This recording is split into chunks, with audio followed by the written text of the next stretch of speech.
Hi there, and welcome to your Extensive Enterprises training video. We're so delighted that you've joined us in our wonderful venture to conquer the world.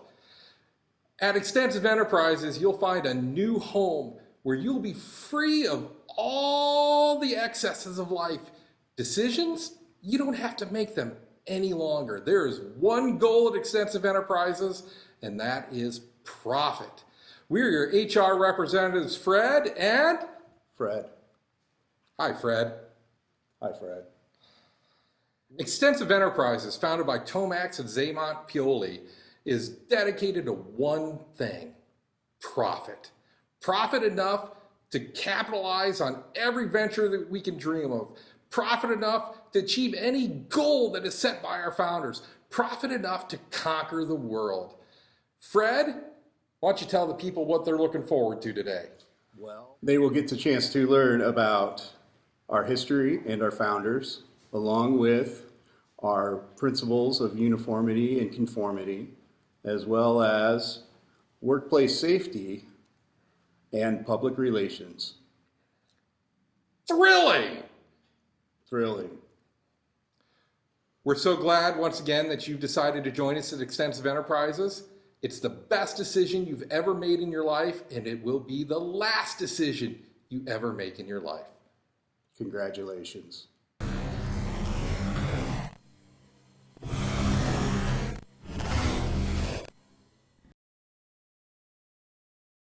Let's start our journey today by talking about the history of Extensive Enterprises. Started by brothers Tomax and Xamot Pioli from Corsica, these two brothers started with nothing in their pockets and clawed their way to riches, fame, and eventually Extensive Enterprises. Fred, what's your favorite thing about Tomax and Xamot? The way they dress. They are snappy dressers. Fred, did you know they used to be in a circus? I did not know that. If you were at a circus, Fred, what would you be? A clown. It fits perfectly. I think my favorite thing about Tomax and Xamot is that they're twins. You can't even tell them apart. Kind of like us. Just like us, Fred.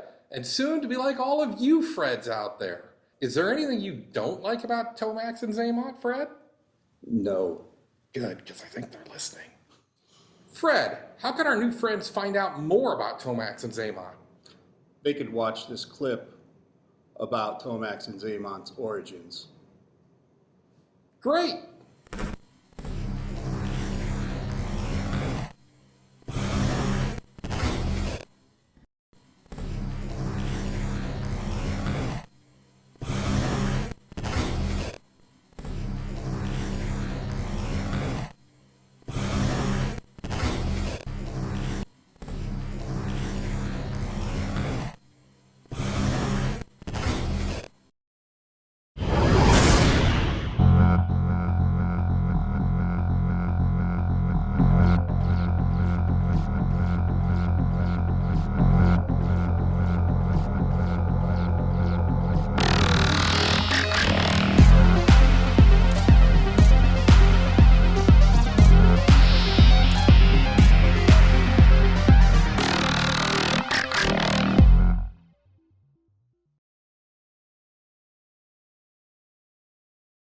That was a great and informational video. We're so lucky to know so much about Tomax and Xamot, our wonderful and beloved founders. Just a quick housekeeping note before our next video. Fred, where can our new Freds find lunch today? They can go to the auxiliary cafeteria on level 5. Lunch provided by Red Rocket. Red Rocket? They're my favorite! Yum.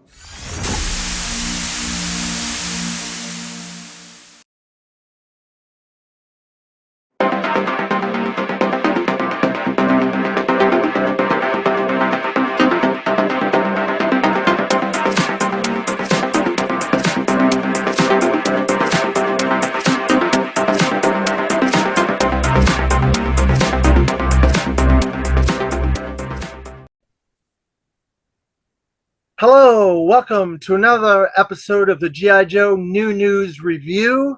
I am David Allen.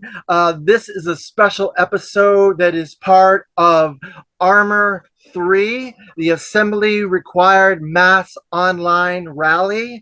It was started by Brian Sauer a few years ago during COVID, and people loved it so much he brought it back, and this is the third year, and it is going to be dedicated to the Crimson Guard. And our special guest on this episode is Buzz Dixon, writer from the Sunbow G.I. Joe animated series in the 1980s.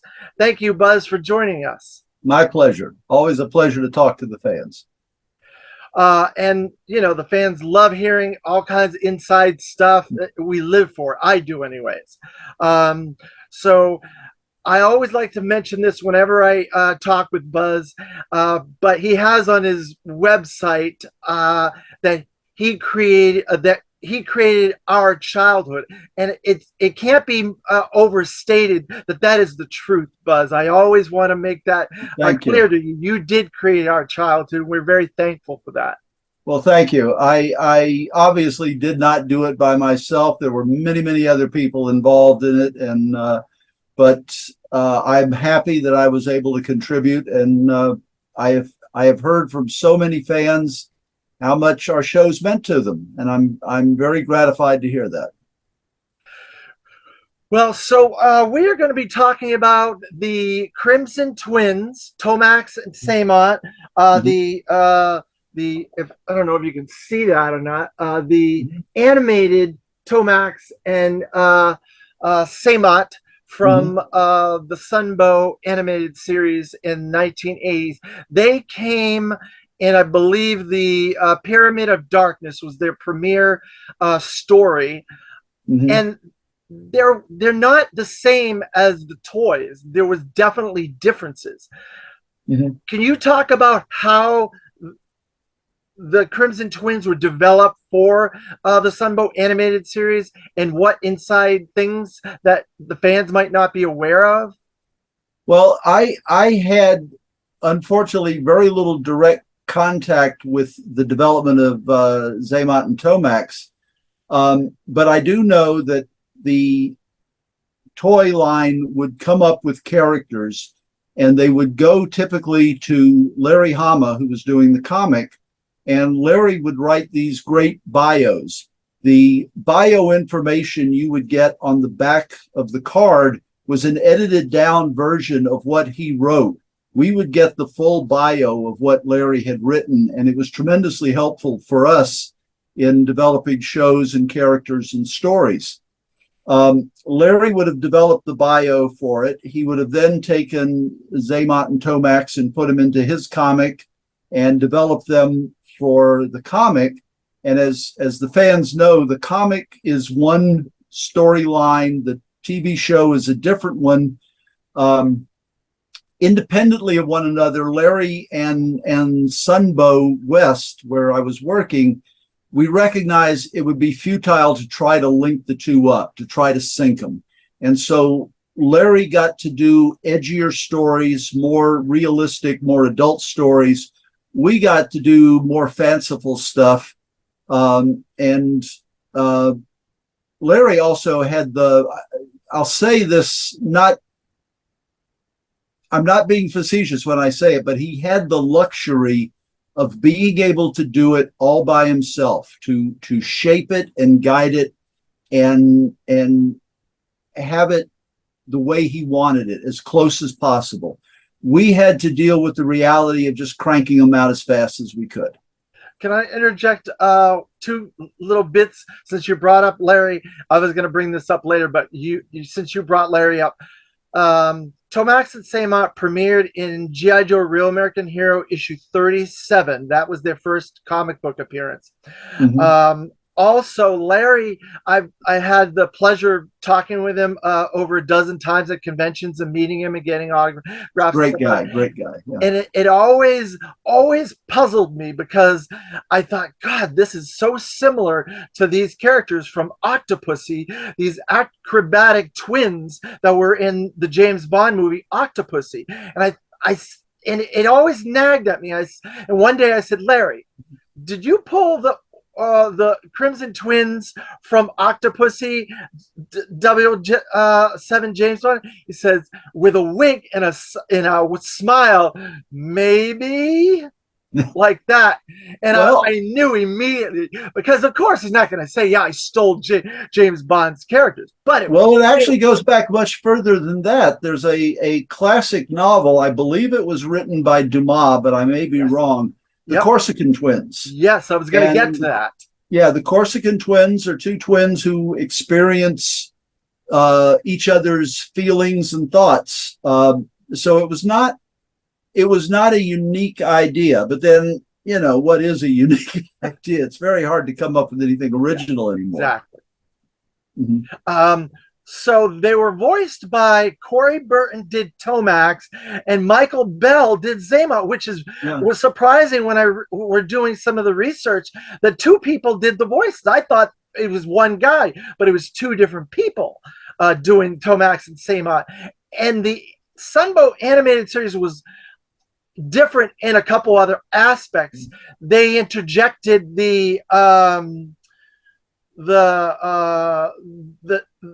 that weird kind of disease that is referred to as the Corsican syndrome, that was based off of the Corsican people, I guess. And so they had that where they were mirror twins, and they were opposite. So one had hair on the right side, one had hair on the left side, and they wore their clothes. They were mirror twins. Yes, so they but in the animated series, they finished each other's sentences, and they had a pain type thing, the Corsican disease, where they would feel each other's emotions. That was not in the comics. That is not in Larry Hama's bio. They didn't introduce that till 2008 in the actual toys. Right. That's you have, when you're adapting material from one medium to another, you have to make adjustments. Sometimes there are ideas that work that in one medium that don't work in another, and sometimes there are ideas that come up that can only work in this medium, couldn't be done in the original. I'll go way back. The Shadow originally did not have the power to cloud men's minds. The Shadow was just a guy who was good at hiding, and he could sneak up on people. But for the radio show, that was when he was a pulp novel. When it went from being a pulp novel to a radio show, they needed something extra because, it's no big deal to sneak up on somebody on the radio. So they came up with the clouding one's mind aspect. Now that has become the defining characteristic of the Shadow, that he can cloud your mind. He can make you not see him when he enters a room. When we were doing G.I. Joe, there was a lot of times we would get characters that the way they were written for the page would not translate as well to the show. And so we would have to make little tweaks. We'd have to make little adjustments. Conversely, there would be stuff that we could do that would be very difficult. So much, for example, so much of the character of many of these characters, so much of their personality lay in the voice actors who did them. Shipwreck had a very distinctive voice. And if you can't hear that voice in your head when you're reading the comic, you lose some of that personality. So it's a constant, keeping your eye out for how do you best convey who these characters are in the particular medium you're working in. So I'm going to give a few details on Tomax and Xamot. Their last name is Paoli. They were born in Ajaccio, Corsica. Apparently, prior to using the names Tomax and Xamot, Hasbro had Novat and Tovam as their preliminary names for these characters. They obviously changed that. I don't think they would have been as accepted with Novat and Tovam. I don't care for that at all. It doesn't have punch to it, if you know what I mean. And they debuted in 1985. They're the leaders of the Crimson Guard. Their primary MOS was infiltration, espionage, sabotage, propaganda, and corporate law. They have the company Extensive Enterprises, which is heavily used in the Sunbow animated series. I guess they served in the French Foreign Legions, in Algeria and Africa and South America. They changed careers to banking in Zurich, to corporate finance, and then into international terrorism, and joined Cobra from there. The twin brothers are mirror images of each other. There's a distinguishing mark on Xamot's right cheek that's a scar. That's how you can tell that that's Xamot. Let's see. And I was going to say, but you already mentioned Alexander Dumas had the similar Corsican brothers in 1844 in Paris, where it's a psychic connection, which was useful for each other's psychic ability, but also a detriment because of the pain that they got from that. We tapped in on that in a few episodes where you could do something to one twin and the other one would have a reaction to it, or one could send a message, at least a warning of some kind to the other one. We didn't get into it too much because it would have been like using a radio if we had overdone it. You can easily jump on a radio and, hey, look out, they're coming. But for, a few scenes, a few moments, not in every episode they were in, you could do something like that. We came up with some goofy gags that Sunbow wouldn't let us do. I wanted to do one where Dr. Mindbender comes into their office and he sees Tomax just stretched out on the couch with this blissful smile on his face. And he says, "Where's Xamot?" And he says, "He's on a date." And, Sunbow said, "No, can't do it." Well, Tomax and Xamot, they were portrayed as cagey, eager to seize power. They also spoke in tandem, finishing each other's sentences. That had to have been a difficult thing to write. Oh, well, not really. You just write a sentence and then split it in half. I mean, there are a lot of twins who do that, who will finish each other's sentence. So it's not an unheard of phenomenon. And it gave them something distinctive when they were in a scene together. You could anticipate that coming from them. I liked them because they weren't as extreme as Cobra Commander, as Destro, and as Dr. Mindbender were. You could look at them and go, yeah, I can believe you've got some completely amoral guys who see the financial benefit of funding terrorism. And, frankly, I always thought they were smarter than Cobra Commander, but they were so much smarter than Cobra Commander, they weren't going to put themselves in the crosshairs. They'd let him, be the guy that would get it. They'd be happy to profit off of it, but they weren't about to, make themselves targets. The toy was released in 1985, and it came with a zip line and a skyhook and 2 laser pistols. They barely used any of that type of stuff in the animated series, from my perspective. They were more kind of corporate law, kind of business oriented, trying to figure out ways to make money and stuff like that. Right. We in the earliest days of the show, Sunbow would send us a sheet that would have as many as 6 characters on it, a list of vehicles and play sets, and say, include these in your next episode.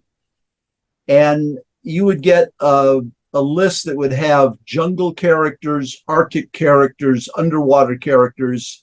Then you'd get a vehicle that is a desert vehicle, all sorts of stuff.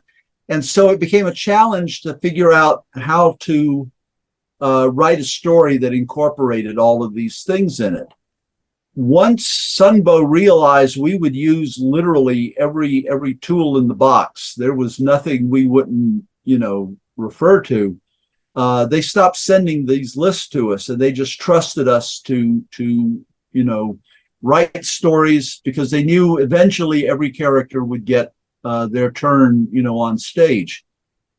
Every now and then we would get a memo to the effect of, we've seen a lot of this character recently, or we haven't seen much of, Lady J recently. Can you do a Lady J story? But that was about the extent of it after the first few weeks. There was a ton of characters. If you really look at the original 82 to 94, there was over 279 characters. There are probably over 100 and something vehicles and bases. And then, of course, Larry is creating characters, and you guys are also creating original characters too that have resonated. And now fans want to see those characters and stuff like that. The good thing about writing G.I. Joe, because when I was on the show, we had 86 characters, individual characters, to the degree that there were bios about them. And granted, some of them were, just your regular Cobra troopers, the bats, things like that. But we had 86 characters. And what that enabled us to do was to write any kind of story we wanted, because whatever story you wanted to write, there was some character, it could be their story. They could be the one that, it was important to. So, it was a challenge, but it was a challenge that had a lot of rewards to it. And that's one of the points I wanted to actually get to, is every single character, like you said, they resonated with somebody around the world. Larry was smart enough to put the bios and made these people, every character from a different state. So, this kid from this state, oh my God, this guy's from my state. He's my favorite. And they still love that character to this day. And Tomax and Xamot are my favorite G.I. Joe characters. I won't say they're my favorite G.I. Joe good guy, but they're my favorite G.I. Joe character, because I'm an identical twin, and both me and my twin brothers, we did the battle, like, oh, I'm hurt, this type of thing, because we were twins, and it just resonated with us, and we thought it was fascinating. Yeah. No, that I agreed with Larry's approach. I mean, Larry had been in the military. I had been in the military too, and Larry knows what the U.S. military was like. It is a mixture of people from all over the country, from all backgrounds. It is not a homogeneous organization other than the chain of command, but the individuals in it are all distinct, different people. And it gave the show, I like to use the word verisimilitude, that other shows sometimes lack. You got the feeling these were people from the real world. It was a fanciful show. I won't claim that it was realistic. It was fanciful, but it was anchored in realism. And you're right, people could watch it and they could go, oh yeah, he's from my hometown, he's from my home state, and they could relate to that. Yeah. And the same thing when it was used for Action Force in England. They changed, obviously, the locations and some of the characters and stuff like that. But there was the same thing. The people in England felt the exact same way that we do, and stuff like that.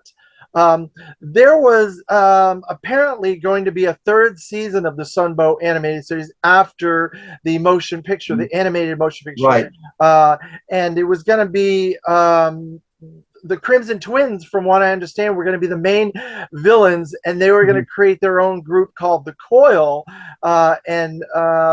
that got squashed after the motion picture debacle and everything. That was Charles Michael Hill, and Mike just came up with this really great idea to spin off from the movie, to take it in a slightly new direction, but not so far away that if Hasbro decided they wanted to go back to the core idea, Cobra couldn't have reconstructed itself and come back.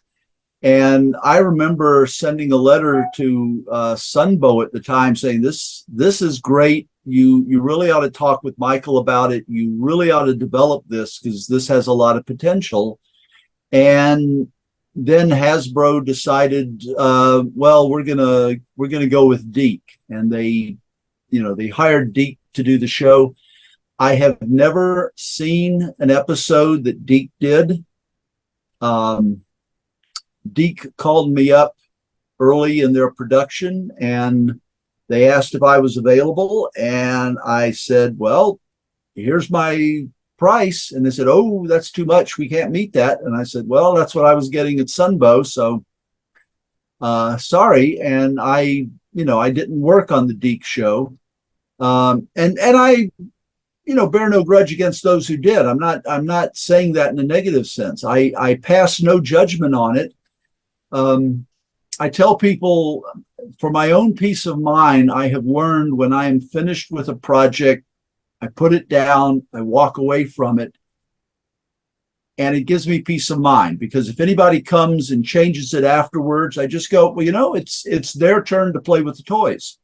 I had a lot of fun doing this. I got to this point, and it was the end of my involvement. What I did will not change. People can, still see the episodes I did and enjoy them. What other people did, if people like that, fine. I'm not one of these writers that get super defensive over people who make changes on projects I didn't create, after I'm gone. I was a hired gun on this. I was treated very well. I enjoyed the work. It was a great experience. But when I was done, and I let other people take the load from there. So let's get back to the Crimson Twins. My topic for the day is Tomax and Xamot. So what is the trying to make sure I say this in the right. How difficult is it to write twins rather than a regular? Is it the same? Do you have to kind of get the same personality but tweak it? How did you come up with that writing style for those particular characters? I am trying to remember who did the bulk of development on the twins. I know Christy Marks just got a handle on them really early. She figured them out, and Steve Gerber said, take a look at what Christy's been doing and use that as the template. In my mind, the twins were unique. They were not really two different individuals, but they weren't a single individual. But you started with the premise.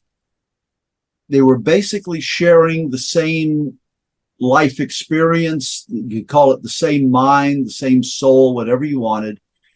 And there would never be arguments between them. You might have discussions going back. We could do this unless G.I. Joe has done that, in which case we must do this, because that's the way a person, an individual would think, well, I could do this, but they might do that. And the great thing about the twins was that you were allowed to externalize those internal debates. That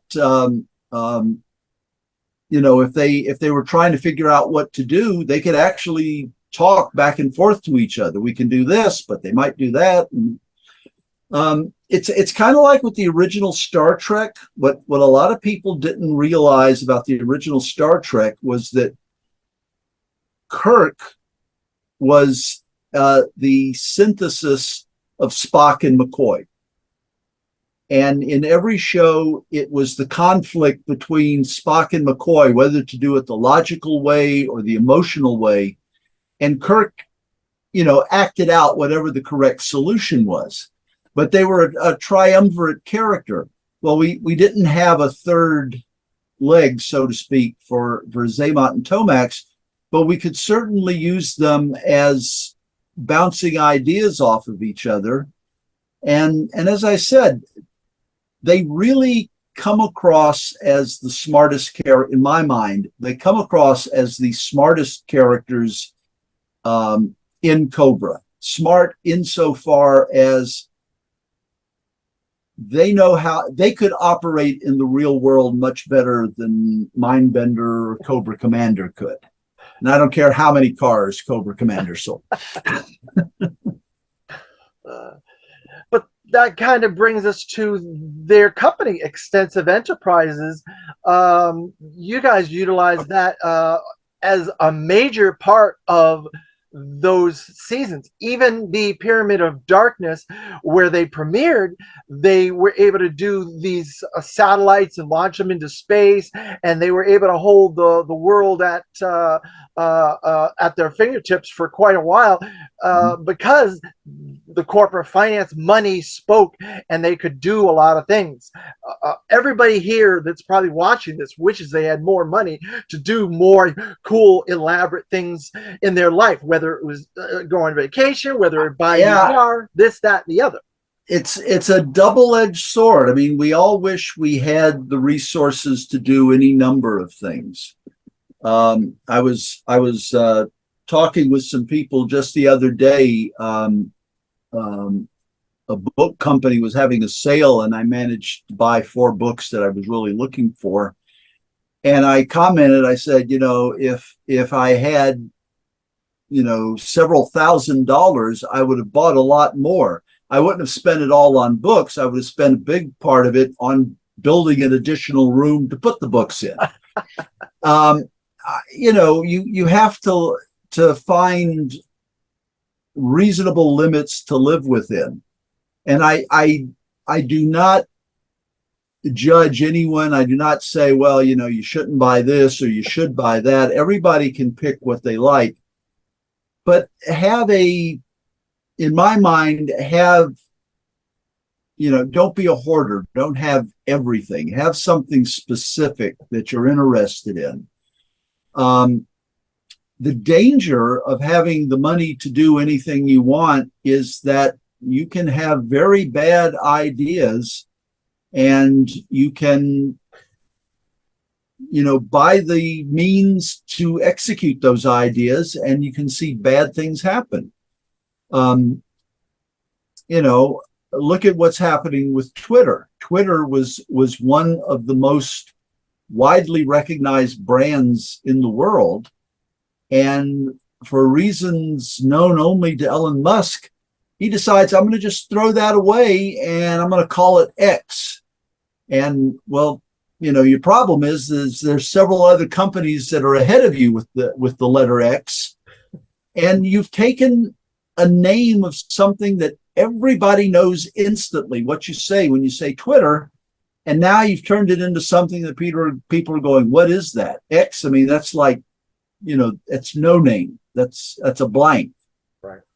So, that's the danger of money, is if you have too much of it, people don't want to say no to you. And there's a lot of companies in the world that use the name Extensive Enterprises. They change it like LLC, or they put dot this, or they put this, that. Yeah.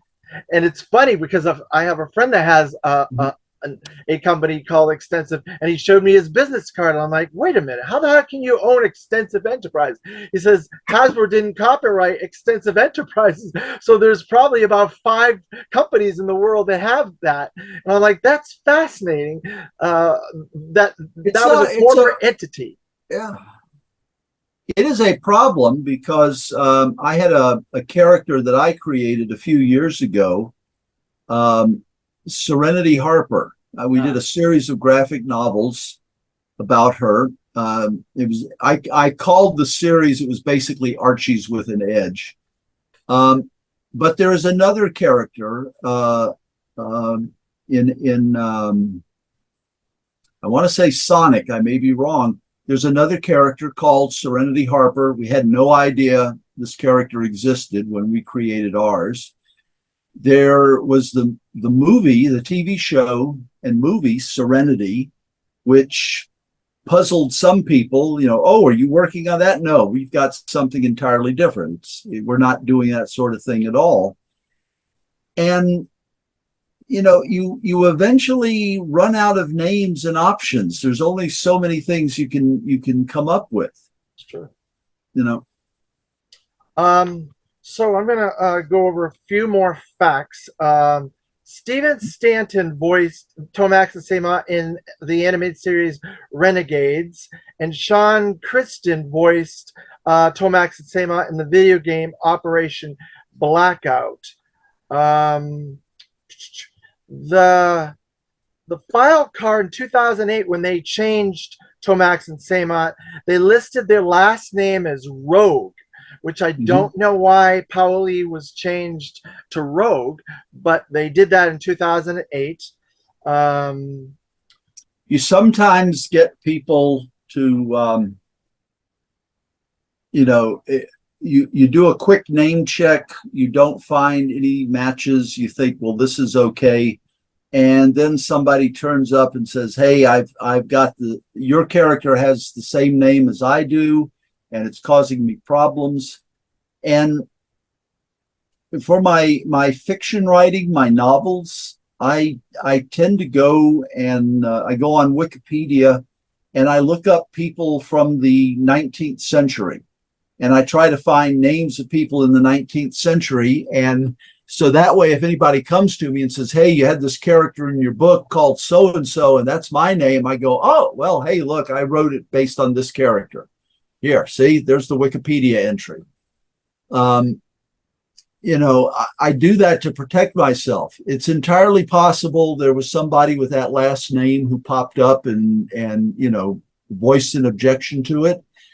It's entirely possible somebody in the marketing department said this is going to become problematic and harder to sell as time goes on. We should change the name. I couldn't say. When we were introducing Serpentor, the first time they told me about the character that was eventually going to be called Serpentor, they said, we've got the Cobra Emperor. And that's the name he went by for a long time. And I think he may have had one or two other names. And then they came up with the name King Cobra.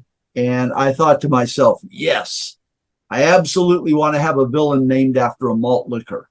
And I didn't say anything about it. I was hoping they would go with King Cobra. But at the last minute, somebody did a check and goes, oh, we can't call him that.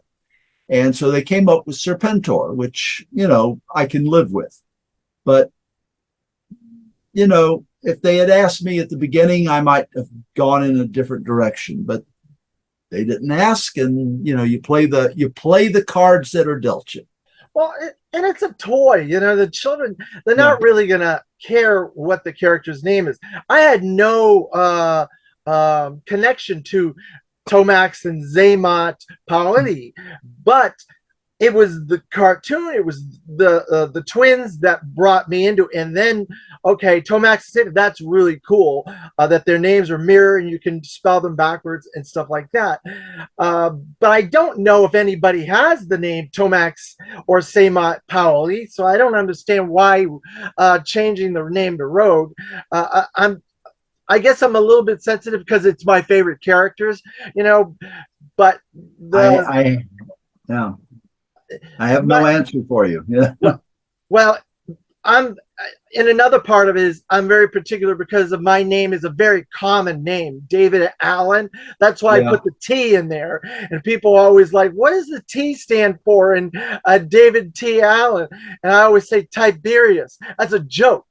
Mm-hmm. You know what Tiberius is. Yeah. Nobody gets it. They're like, what? Tiberius? And I laugh every time.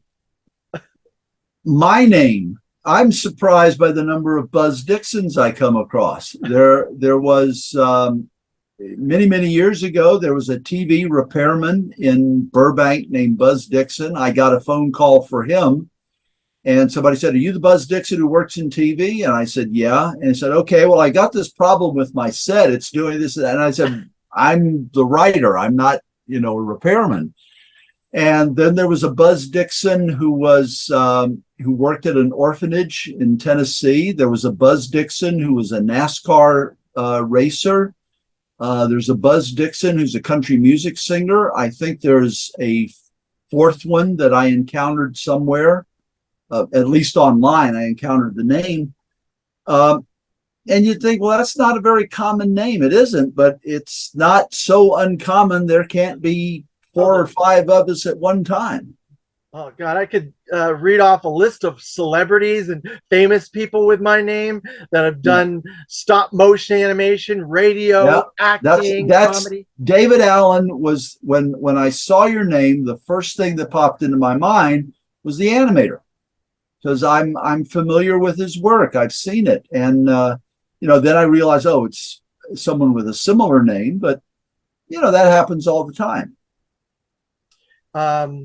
So back to the Crimson Guard. So as a group, the Crimson Guard was like the next equivalent of like the Troopers, but it came before the Vipers. So they used the Crimson Guard in the animated series with the Crimson Guard commanders, Tomax and Xamot, as kind of this allegory of the every guy kind of thing. They weren't quite the Cobra Troopers, but they weren't the Bats or the Vipers. But the toy, they were not the same as a toy. And as you said before, you guys kind of went in your own direction. So the Crimson Guards were weirdly written to me, because they were like, wait a minute, this is the elite Cobra Trooper, kind of like in Star Wars, the royal guards that are on the side of the Emperor. That's what the Crimson Guards to me were. But the writing of this was like, It was, to quote the King and I, a puzzlement. And we would be working on the show, and we would get stats for things like this is, the HISS tank or this, that, or the other thing. And it would not be consistent. We would get, one set of stats and says the HISS tank can do this. And then the toy would have a different list of stats on it. And then promotional material would say something entirely different. And so we basically, except for the broadest strokes, we didn't look at devices that closely. We were looking at character and personality. I'm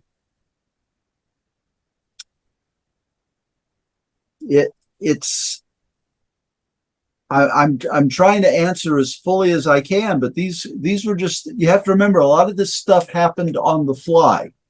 We didn't have the time to sit down and have a learned debate about, well, should we do it this way? Should we do it that way?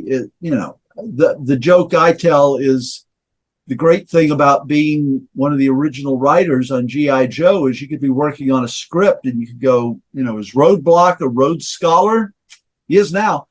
And, nobody's going to argue with you because you're one of the original writers. You can do whatever you want. Once we set it down, then people coming after us had to react to it. But we could do anything we wanted with those characters. I always viewed them, the Crimson Guard, as it was kind of an elite guard unit, but it didn't carry that much weight within Cobra. It was more of a bodyguard, a ceremonial bodyguard thing than I hate to invoke the Nazis, but the difference between the Wehrmacht and the Waffen SS, okay? The Crimson Guard, in my mind, was always like the Waffen SS. The regular Cobra troopers were just like the Wehrmacht. So, the ordinary soldier and then the, super dedicated guy over here. And one of the aspects that I thought was kind of a fascinating thing about the Crimson Guard, but another part that wasn't incorporated, and obviously you guys had to write episodes like super quickly because this is a syndicated series. It was getting 65 episodes first season, and so it had to get moving. So obviously, you didn't look at these characterizations that closely. But Larry, I read the comics first before I read the watch the cartoon, but he incorporated that they all were identical, or they were changed to look identical under their mask, so they could fit into society as a insurance guy or a car salesman or a teacher. Absolutely, or yeah. I always love that.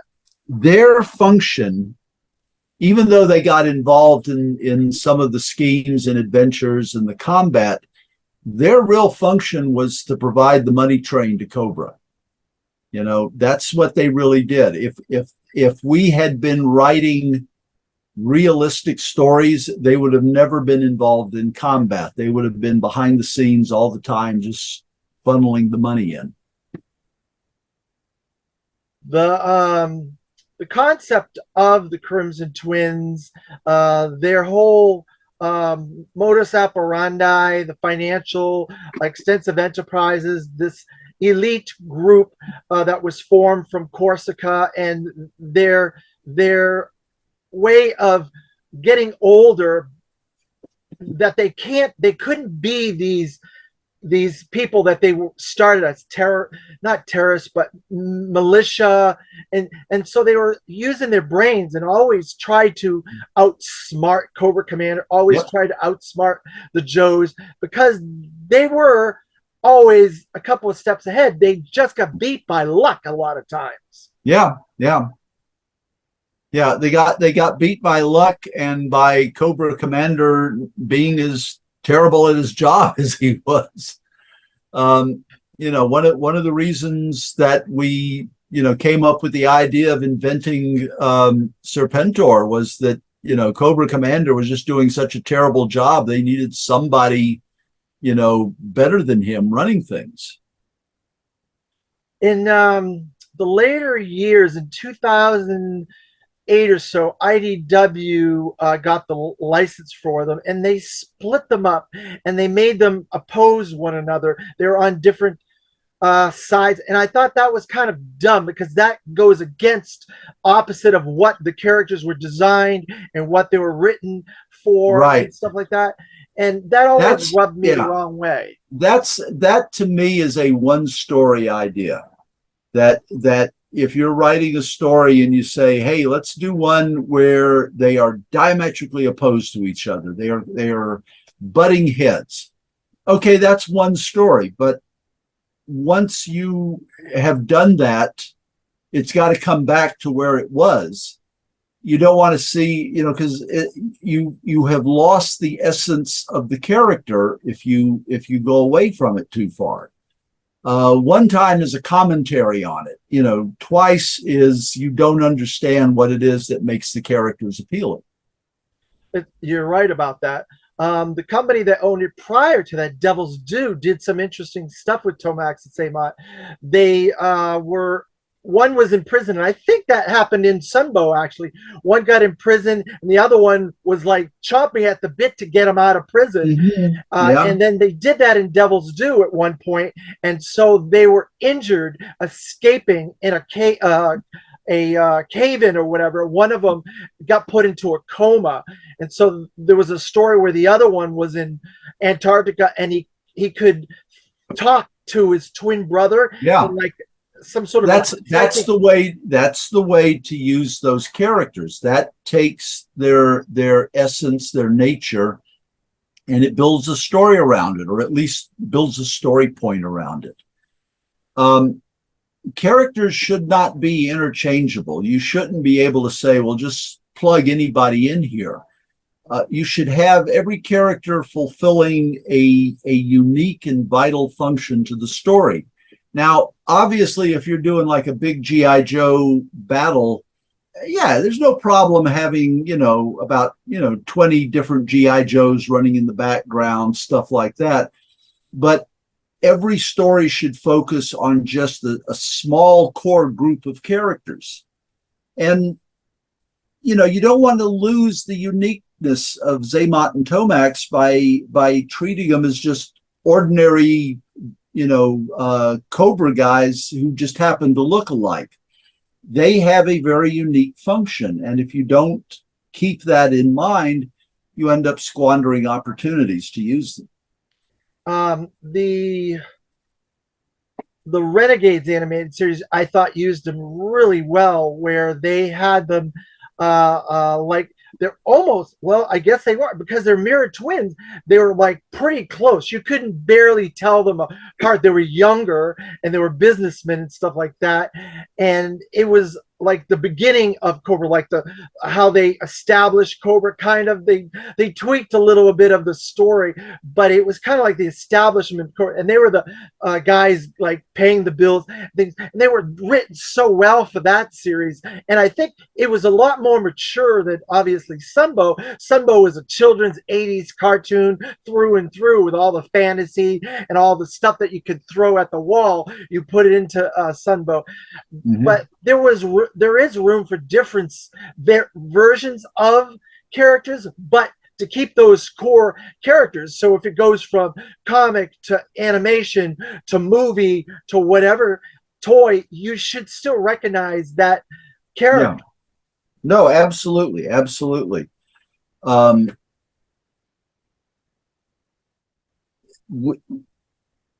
We had, when we accepted scripts from freelancers, most of the freelancers were very good about reading the show Bible, trying to understand the characters. And we might look at a script and go, okay, you didn't quite get what the character is, but that's not your fault. You haven't seen the dozens of scripts we've seen and understand how the character has evolved over time. So, we'd get a script like that and we'd go, we'll just fix it. We got other people submitting stories, and I would look at them and go, did you even bother to read the Bible? Do you have any idea what this show is about? Because this pitch has nothing to do with it. I'm not going to mention the name of the person who gave us the pitch, but someone came in and pitched, it's a Xamot and Tomax story. They pitched that Xamot and Tomax are trying to frame General Hawk for robbing a 7-Eleven. And I said, no, General Hawk will not rob a 7-Eleven. Nobody would believe he would rob a 7-Eleven. If we were going to do this, frame him for robbing Fort Knox. You'd go, yeah, maybe he could be tempted. It was that big a prize. But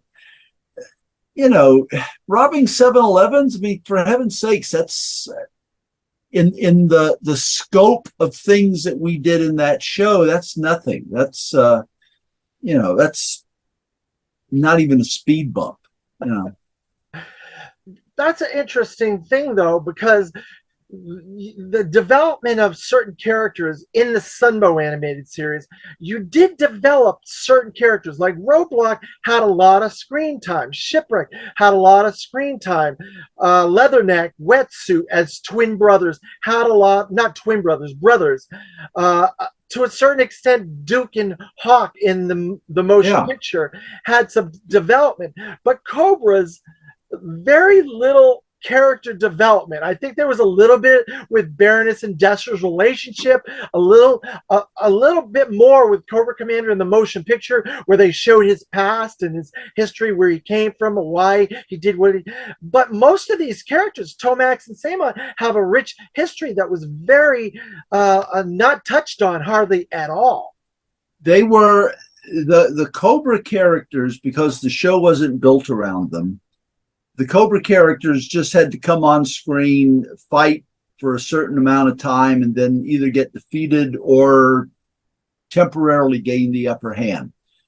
The Joe characters had the room to talk to each other, to develop and grow. The Cobra stories, they were about selfish people. And they were about people who ultimately did not care about anyone but themselves. Whereas the Joe stories are about a team. And a team, people care about the other people on the team. the nearest I can say as an analogy is that if in G.I. Joe some character would be handed a mop and told, clean the latrine, he would think, well, the latrine must need cleaning. I must be the only guy available. I'll do it because that's my duty, is to make things livable for the rest of the unit. In Cobra, it would be, oh, this is beneath me. I'm going to find somebody else and pass the job off on them. That would have been the reaction. So yeah, Xamot and Tomax stood out insofar as they had a relationship with each other, and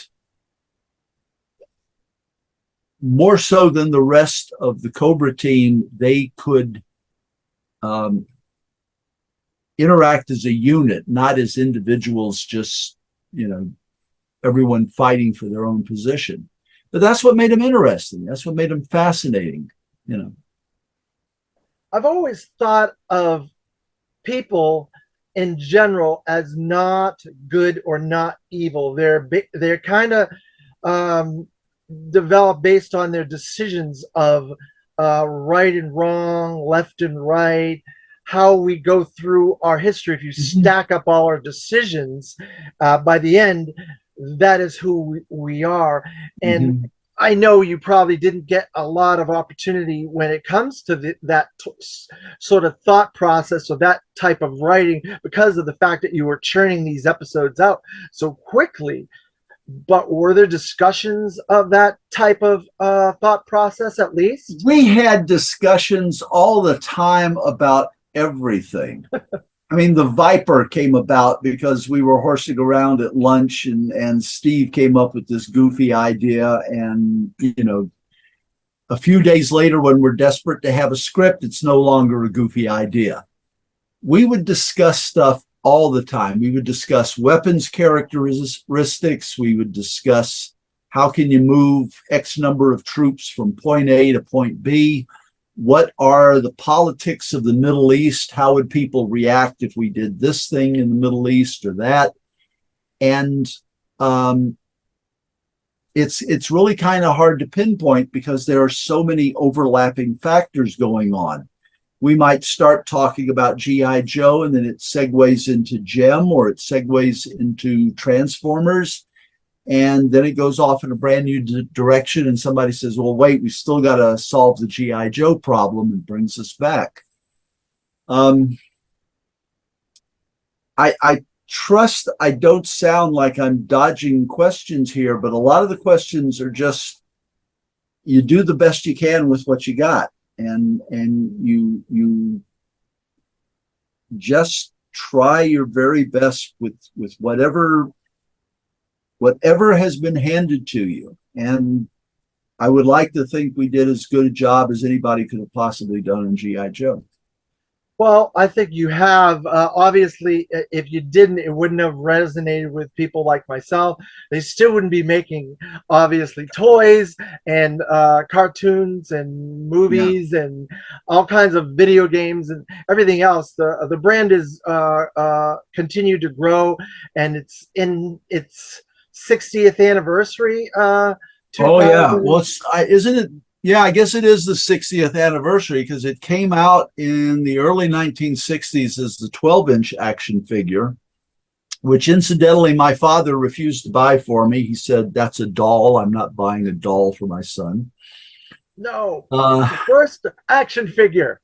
Yeah, action figure. That's the word. But yeah, I guess if you go all the way back to the original G.I. Joe, then it's about 64 years. Yeah. So because of that, we fans are still gathering. We're still going to conventions. We're still wanting more information out of the people that worked on these properties, yourself included. You've been very generous with your time over the years talking to me. I know you've talked to other people, and you go to conventions and you talk to fans and stuff like that. And always happy to do that. We appreciate it to no end. You wouldn't believe.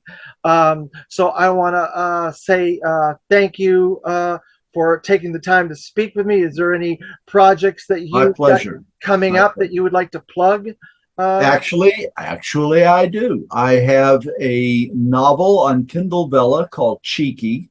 It is not an action adventure novel. It's a comedy, and it is based on a real event. It's based on a town in Vermont that discovered, much to their surprise, there was a clothing optional law still on the books.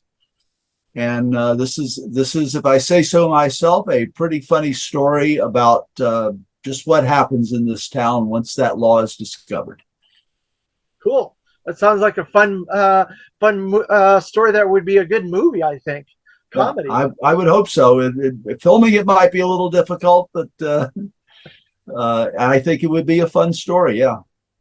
Again, thank you, Buzz. In the human resources department, we deal a lot with conformity issues. So we need to touch on a few that have come up over and over in our department. Fred, what is not considered a service animal at Extensive Enterprises? Crocodiles, Good to know. falcons, Okay. hyenas. What about a warthog? Warthogs are not allowed as service animals in Extensive Enterprises. Are there any animals that would be considered as appropriate? No. Fair enough. Let's talk about dress code a little bit, Fred. I know that you are a stickler for dress code, except on Casual Friday, and this guy, he goes wild. What would a cape be considered a shirt? No.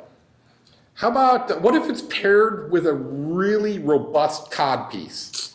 Definitely not. How about if paired with suspenders and a monocle? Only on Casual Friday. Fair enough. So remember, kids, if you're going to wear a cape, you still need to wear a shirt. One last bit with hygiene and harassment. Ode to Cobra is something that has been circulating the halls recently. Is that particular scent allowed here on premises? It is not. Well, there you go. Fred here is the definitive answer when it comes to any HR-related question. Make sure to pay extra special attention to this next clip brought to us by none other than Patrick Stewart. Captain Picard will talk about uniforms and how to properly wear them. Amazing. Engage.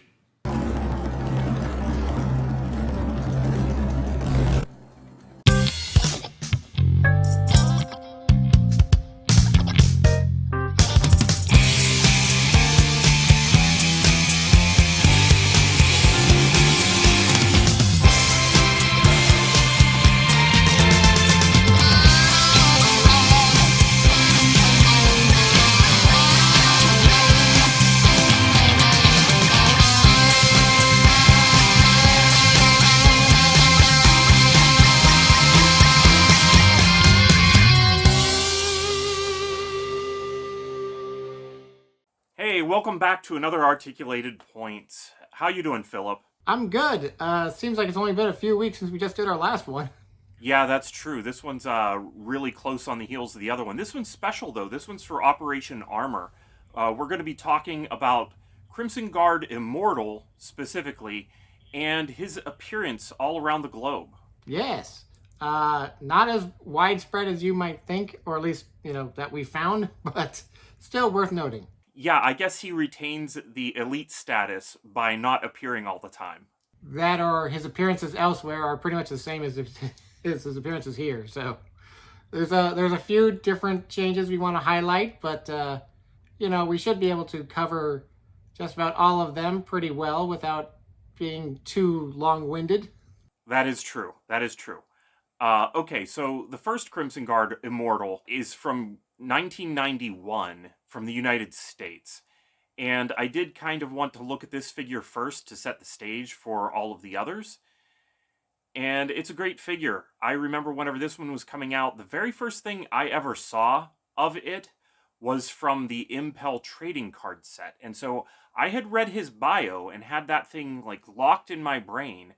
And then I got the figure much later. And the bio on the card, the Impel card, is not quite the same as what it says on his file card. I have to confess, I didn't actually know about Crimson Guard Immortal, because, he came out, I was still a kid. I didn't know everything on the back of that card. I didn't learn about his existence until years later. So Oh, wow. Okay. we have very different origin stories here. Which one should I read first? I guess I will read the details that are on the Impel trading card, since I believe those were the ones that actually made it to market first. His Impel trading card says that his current assignment is Cobra Elite Troopers. I don't think that actually was going to appear on the file card anywhere, so it makes me wonder where that part comes from. But then the bio actually says, the Crimson Guard Immortal is made up of well-known dignitaries and diplomats from around the world. They're well-educated, affluent, high-ranking officials who live apparently normal lives. But every man in this outfit is a ruthless, cold-blooded fighter armed with enough special weapons to wipe out a battalion. And if they can't win by stomping and shooting, they'll get you by suing and auditing. And that may sound very familiar from the file card, but it's not quite the same, because I'll skip the beginning of the file card, but the file card says, a CG, when not serving as a personal bodyguard to the head snake, is involved in covert operations around the country under deep cover, assuming an apparently normal occupation and frequently running for public office. That's a little bit different. And then it goes on to say the Immortals are lawyers or accountants who pump iron, wear body armor, and carry big guns. What they can't get by stomping and shooting, they'll get by suing and auditing. The whole suing and auditing thing makes me think that these two bios did come from the same source, because it has that same line. But yet they're very different, because the one that was released said that they are running for public office.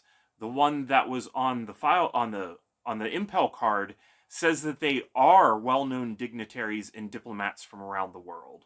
So I found that to be very, very different. I think that kind of is just sort of an extrapolation of the original Crimson Guard, who you had to be accountants in time, and then they're just kind of ramping that up by saying they've infiltrated government. Yeah, I kind of always thought, I mean, I guess I was getting to be an older collector at the time, so I was really reading in between the lines, maybe too much. But it seemed to me that the Crimson Guard Immortal was like a step up from just being a Crimson Guard, because while the Crimson Guards are lawyers and accountants, the Crimson Guard Immortals are dignitaries and diplomats. It's a little bit of a higher ranking official around the world. So I kind of thought that was a bit of the elite at the time. And I did find it interesting that they changed that by the time it got to retail. Yeah, as for Cobra Elite Troopers, that's the specialty on their file card, is Elite Trooper on there. So that kind of tells you where that came from. It's just weird that it calls it current assignment. I guess maybe somebody there in Impel was kind of taking the information that they were getting and translating it onto the cards. And it could just be some copy editor at Impel just getting the file card and trying to summarize it in a way that'll fit on the back of the card. We could definitely be looking too much into it too. That is absolutely true. It may not be me just reading between the lines, but them truncating things and making up their own stuff and sending it off and it got approved. But I did want to take a look at some of the earlier images of the Crimson Guard Immortal. I like to always go into some of the insert catalogs as well as the Toy Fair catalogs to see if I can find anything different. And this time it's actually incredibly kind of boring. Can't win them all. No, you can't. The only thing that's really different is that the detail of silver on his helmet is missing. And basically on his helmet he has a sculpted in Cobra logo. And then on the released figure, that detail has been painted, which it's basically just an upside down U shape of paint that fills in that Cobra logo. And then he doesn't have the logo on his left arm either. And you can just kind of tell that this is a resin figure in these images. And I love looking at that. You can see his thumb there is unpainted. And that's probably because it's scraped off putting it on the handle of that vehicle. And then I guess we kind of get to the figure that was the whole reason for us getting together today. And that is the release of Crimson Guard Immortal in the United Kingdom. Yeah. This has been a figure I've kind of been a little fascinated with ever since it showed up online on Yojo all those years ago. It was a mystery back then. It's still kind of a mystery now.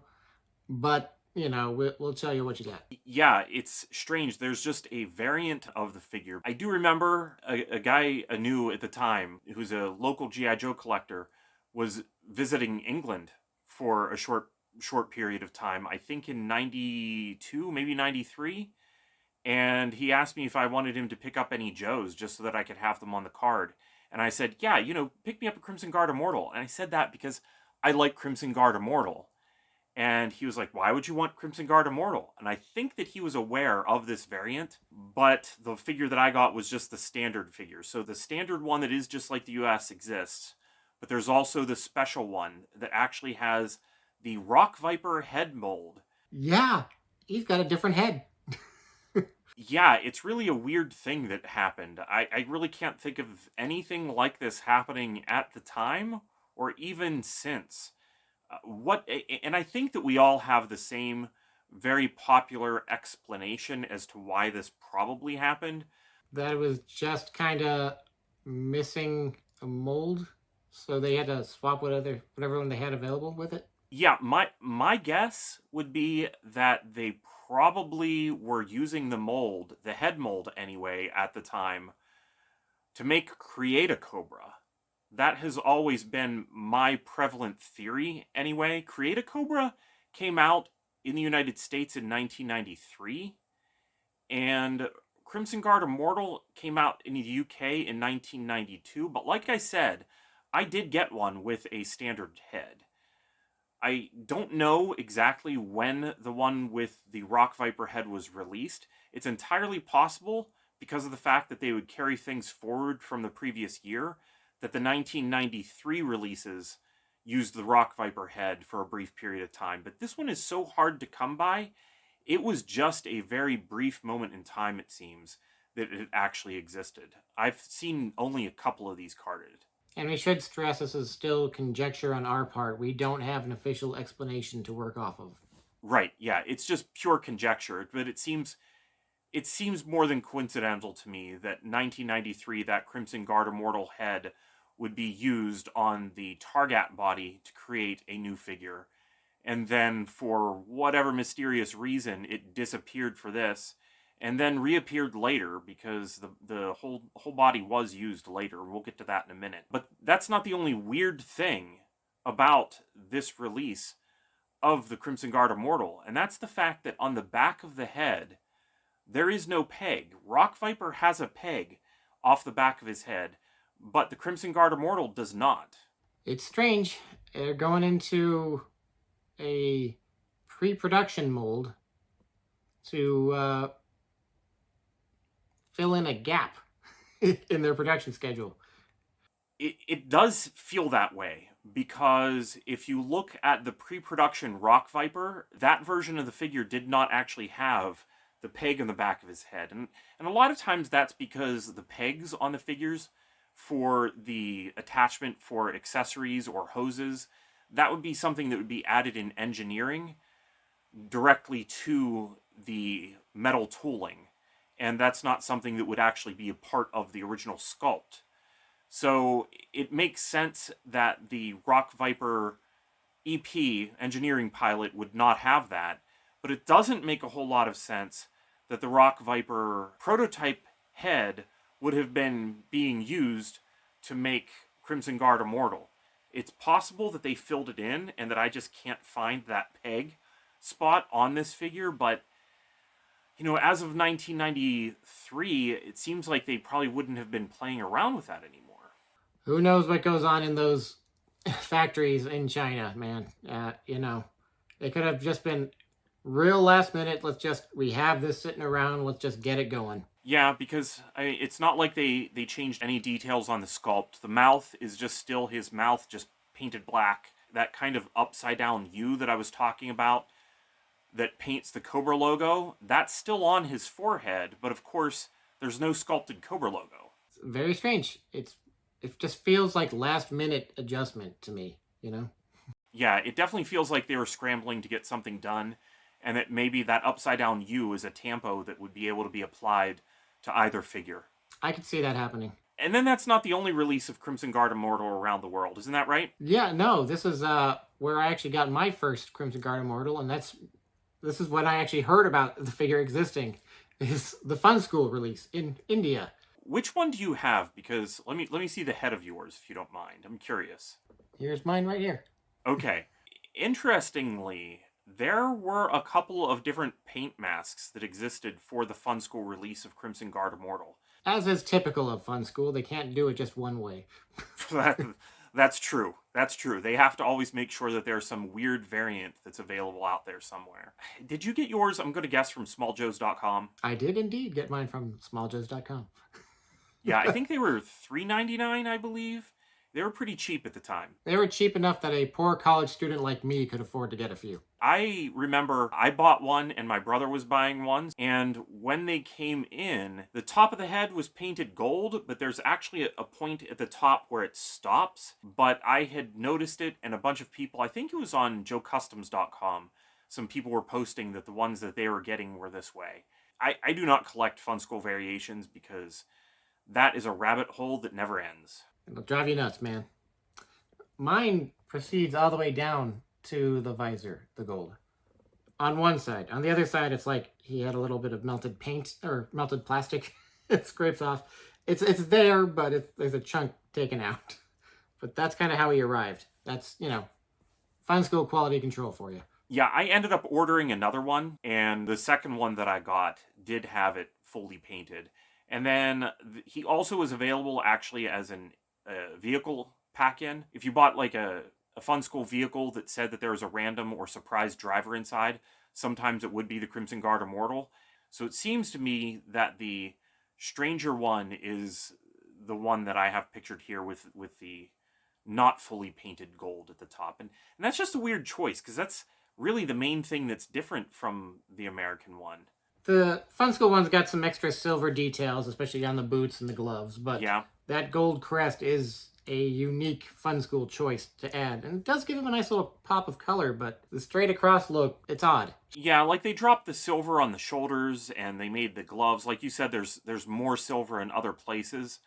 But that thing that if you just aren't looking at them side by side, that thing that sticks out the most is where did that gold come from? The ammo belt on that one is super, super tough. I tried to take some images and this was the best that I could do. It barely is able to move, but it's there. But I really like that figure. And everybody was happy to get a cheap Crimson Guard Immortal. I wasn't too far off from the Hasbro release. I know there was a lot of good chatter about that back in the day when he came out. The color choices on the accessories sure are interesting, though. Not a fan of that, but, Canna Testers takes care of that. That's true. The thing that I did kind of feel bad, though, about for kids in India is that his file card still says licensed to operate all Cobra land and air vehicles, including a Hammerhead and Hurricane, and neither of those vehicles were released in India. They can dream. Yeah, hopefully by now, some of those kids grew up, and if they really wanted one, they've gotten one. Oh, we hope. Yeah, hopefully. I don't know, we can ask Fun School Ronnie if he has those things, or if he cared. He seems to be the one that I listened to for tales from back in the day of collecting Fun School. I really like his channel. All right, so now we have to fast forward to 2003 for our next Crimson Guard Immortal, who came packaged with the KB Toys exclusive Cobra Cat 2. And it's a Crimson Guard Immortal who has very little crimson on him. Yeah, they went with the blue. I don't know. I think that if it had been a blue that would have matched Tomax and Xamot a little bit more, I kind of would have gotten that feeling like maybe he's so high ranking that he's getting close to where Tomax and Xamot are, where they are primarily blue, but then they have that splash of crimson on them, because he really doesn't have much crimson at all. Yeah, it's an odd color blue, too, because it's a blue-gray, and it's kind of like a dirty light navy blue. I don't know how else to describe it. It's not a good color. Yeah, almost like a clay blue. I think, literally has crimson in the name. They probably should have figured out a way to get more color, even if it was just like coloring the armor red. Yeah, that could be. I mean, I like the variety that they offer, but yeah, it would have been kind of interesting, I think, to have had the armor in red. I think that's a good call. There's a lot of different things that they could have done. One of the things that they didn't do, and I try to imagine in my head what it may look like, is if he had accessories, because this version of the figure didn't come with any accessories at all. So if you're going to put accessories with him, what ones would you put him with him, or what color would you like them to be if he had them? Oh, let's be honest. If he had gotten accessories, it would have been the Saw Viper backpack and the AK-47 from Red Star. That's probably true. But if he had the original ones, I kind of bounce back and forth between having them just be black like the original, or having them be a variety of colors like the Funsko one. Because the Funsko one, at least, it kind of demonstrates to us that those accessories were not all in the same tooling, and you could have isolated some colors in between them. Silver or gray could have worked well, yeah. There are actually some rumored plans for another Crimson Guard Immortal, and we recently covered that in our Articulated Points video from July of 2023, where we talked about Infiltrate Cobra Island, and that was a very Crimson Guard episode, and we were talking about the possible plans to include a Crimson Guard Immortal in the Crimson Guard Force set from Toys R Us in 2005. Yeah, so if you want to check that out, we won't rehash it all here, but go watch a previous video, huh? We could use the numbers. Yeah, but there were other plans for a potential Crimson Guard Immortal. That's where I think maybe your plan of doing some red armor would have been cool, and I'd love to see this figure come out again. I miss the O-ring stuff so badly. It's a shame. I wish we'd see more O-ring stuff from the 90s, because all the retro stuff we get seems to be early 80s now, and it's been done. Yeah. Some of them have been done to death. But we need a little bit more variety. Yeah, we do, because that actually would have been the last use of the original Crimson Guard Immortal mold, because after this, the only thing that we have Crimson Guard Immortal, am I wrong? Am I wrong in this? That the only thing that we have after this is the FSS-3 from 2015? That is correct, sir. That is correct. Holding in on being truly elite. The Crimson Guard Immortals are fanatical super soldiers who swear a fearsome oath of absolute obedience to Cobra Commander. So most of the file card is the same as what was released on the original figure.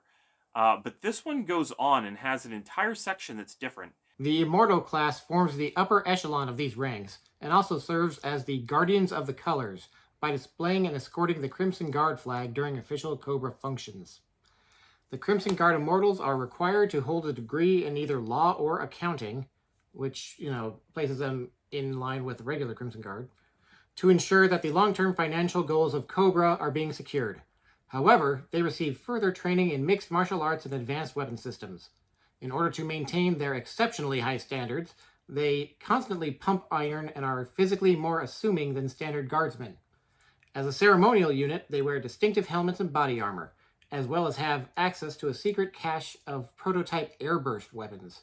This makes them some of the most formidable fighters in the Cobra Legions. Yeah, and the really interesting thing is that if you check Mark Belamo's book on G.I. Joe that includes some information about pre-production file cards. The Ultimate Guide to G.I. Joe. Yes, The Ultimate Guide to G.I. Joe. It'd be nice if he would get another reprint of that out, because it's an excellent book. And they, every time he reprints it, it sells out, and then that thing skyrockets in price in the secondary market. And it's also noted in Dan Klingensmith's book that the part where it says they're required to hold a degree in either law or accounting, that part was actually part of the original file that was then truncated by Hasbro for the original Crimson Guard Immortal. So I think that what the club did here is they included some of that material that had been cut out and gave us a longer file card. But then it does seem that maybe some of this was added in specifically for the FSS figure. Yeah, the FSS file cards generally tend to be very dense paragraphs of text, trying to squeeze in as much information as they can get in there. And that's certainly not the way Hasbro did it, and it's definitely not the way Hasbro was doing it in 2015. I really like the fact that they were doing that, though, because it's just nice to have that little bit returned to the official version of the character, and I kind of think the rest of this may have been a little bit of explaining some of the other accessories that came with the figure. The figure actually originally was part of a wave of figures that was canceled, and shown to us in 2012. At JoeCon in 2012, they had the legendary concept cases where they just showed us a slew of figures that were not going to come out that had been canceled. And then the club went about trying to get us some of those figures in the following years. And considering the fact that that only happened from 2012 up through like 2018, actually, I think some shipped in early 2019, they did a good job of getting a lot of those heavy hitters and big ones there for us. But you can see the differences between the concept case figure and what the club actually came out with. Yeah, the club added a little bit more deco to it, which, given the prices we were paying for those figures, is definitely welcome. The original figure didn't have, what is that, some grenades on his upper body armor? Yeah, it's grenades up there, and then just ammo magazines. If you look at the concept case figure, the sides of it actually were painted red, and then the back of him was painted actually a lot differently. I'm going to go ahead and say it. I'm not a big fan of this figure. The original Crimson Guard, he had bulk to him, and this guy's got some of the skinniest arms that were available in 2013 when these molds were taken. And then all that cool strapping and gear that was on his legs just kind of replaced by baggy pants with knee pads. He loses a lot of the character of the Crimson Guard Immortal in this translation. Yeah, I don't disagree. I like the head sculpt, just fine, but the rest of it really is just kind of making do with what was available. I'd even like to see a new 6-inch Crimson Guard Immortal. I think it's a very worthwhile character. He'd work great in Classified, I agree. I mean, the Classified Crimson Guard itself is one of the best sculpts so far, in my opinion. Absolutely. Okay, so that just brings me to one final question for you, Philip. If you have an idea, I have an idea, but I want to see what you think. Why do you suppose they are called immortal? I'm going to go with the same reason we had in the movie 300, a battalion of soldiers called the Immortals. That it was a pure intimidation factor. Yeah, I think that they may actually be based on those soldiers. They were what, the Persian soldiers, I think? Yeah, and I say like the movie 300, like they didn't exist in history that way. They did. It's just right. That's my cultural touch point. Yeah, me as well. That's actually what I thought of first, and I actually had to kind of look to see what information on the Immortals was actually out there, which is only a few references, and I think even historians are still very curious exactly what they were all about. But I did notice on the pre-production materials that are in Dan Klingensmith's books that they actually say Crimson Guard and then in quotes, the Immortal or the Immortals. So it's not just Crimson Guard Immortal, it's Crimson Guard the Immortal. So it definitely seems to tie it even closer to those real-life soldiers. Hey, we're getting a little bit of history with our play pattern. Yeah, why not? Yeah, so I think that about does it today. We've kind of covered Crimson Guard Immortals from around the world and throughout time. There's not a ton, but it is definitely one of the gems of the G.I. Joe line. And it does make it largely pretty easy to collect, excepting that Rock Viper head. Okay, well, thanks again. I hope that you enjoy the rest of Operation A.R.M.O.R, and thank you. Be sure to like, share, and subscribe. Tell your neighbors, tell your friends. Let's get some more subscriptions and views, because we like it when people feedback and give us, attention. Yes. Please be sure to check out Articulated Points on YouTube and like, share, and subscribe. Thank you. Thanks for watching this episode of Articulated Points. We hope you enjoyed it, and we'd appreciate it if you would like, share, and subscribe. If you'd like to learn more about some of the toys featured in this episode, or want to follow us on social media, links are in the description below this video.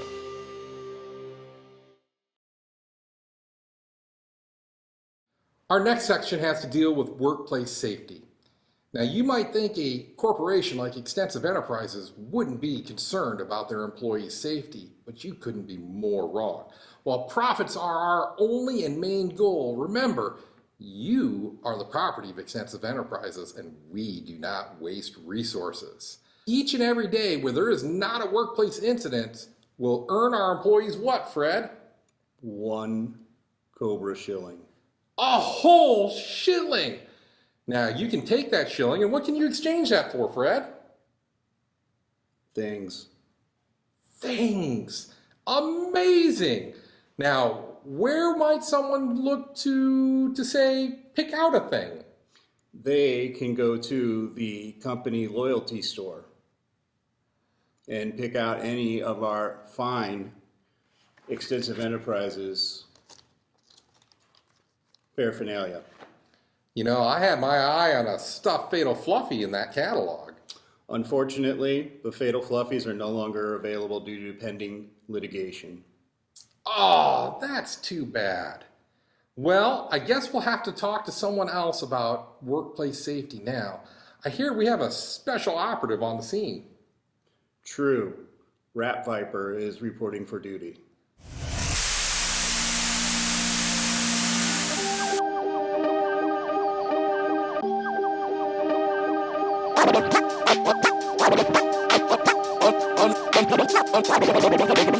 Undercover, to expose the core. Go to extremes in the process. Undercover, to expose the core.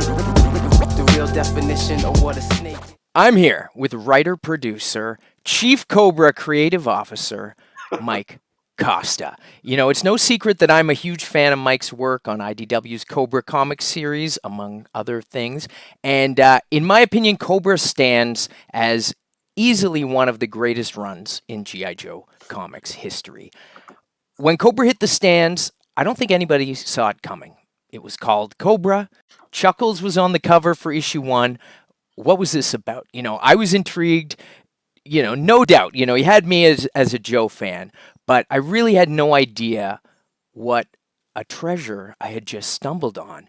And this series would give us chilling insights into the darkest corners of Cobra.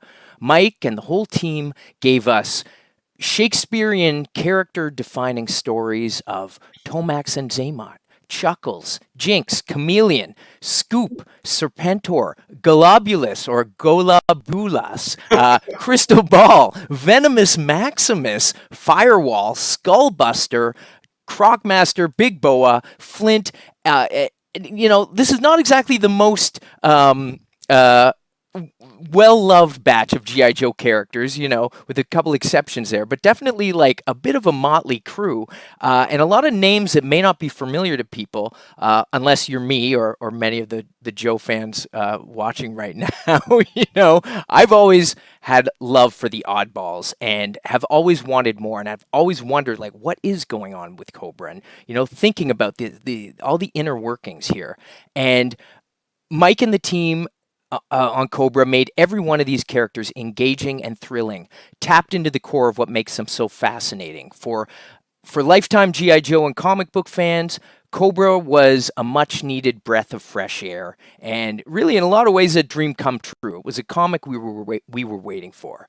And then for people who didn't know anything about Cobra or G.I. Joe, this is really an accessible, enthralling, and unpredictable counterterrorism spy series with a lot of colorful criminals sprinkled throughout, you know. And again, as a big comic reader myself, I would put this work right up against other comic contemporaries like Ed Brubaker, Brian K. Vaughan, Greg Rucka. Like, this sits proudly on the shelf next to those books.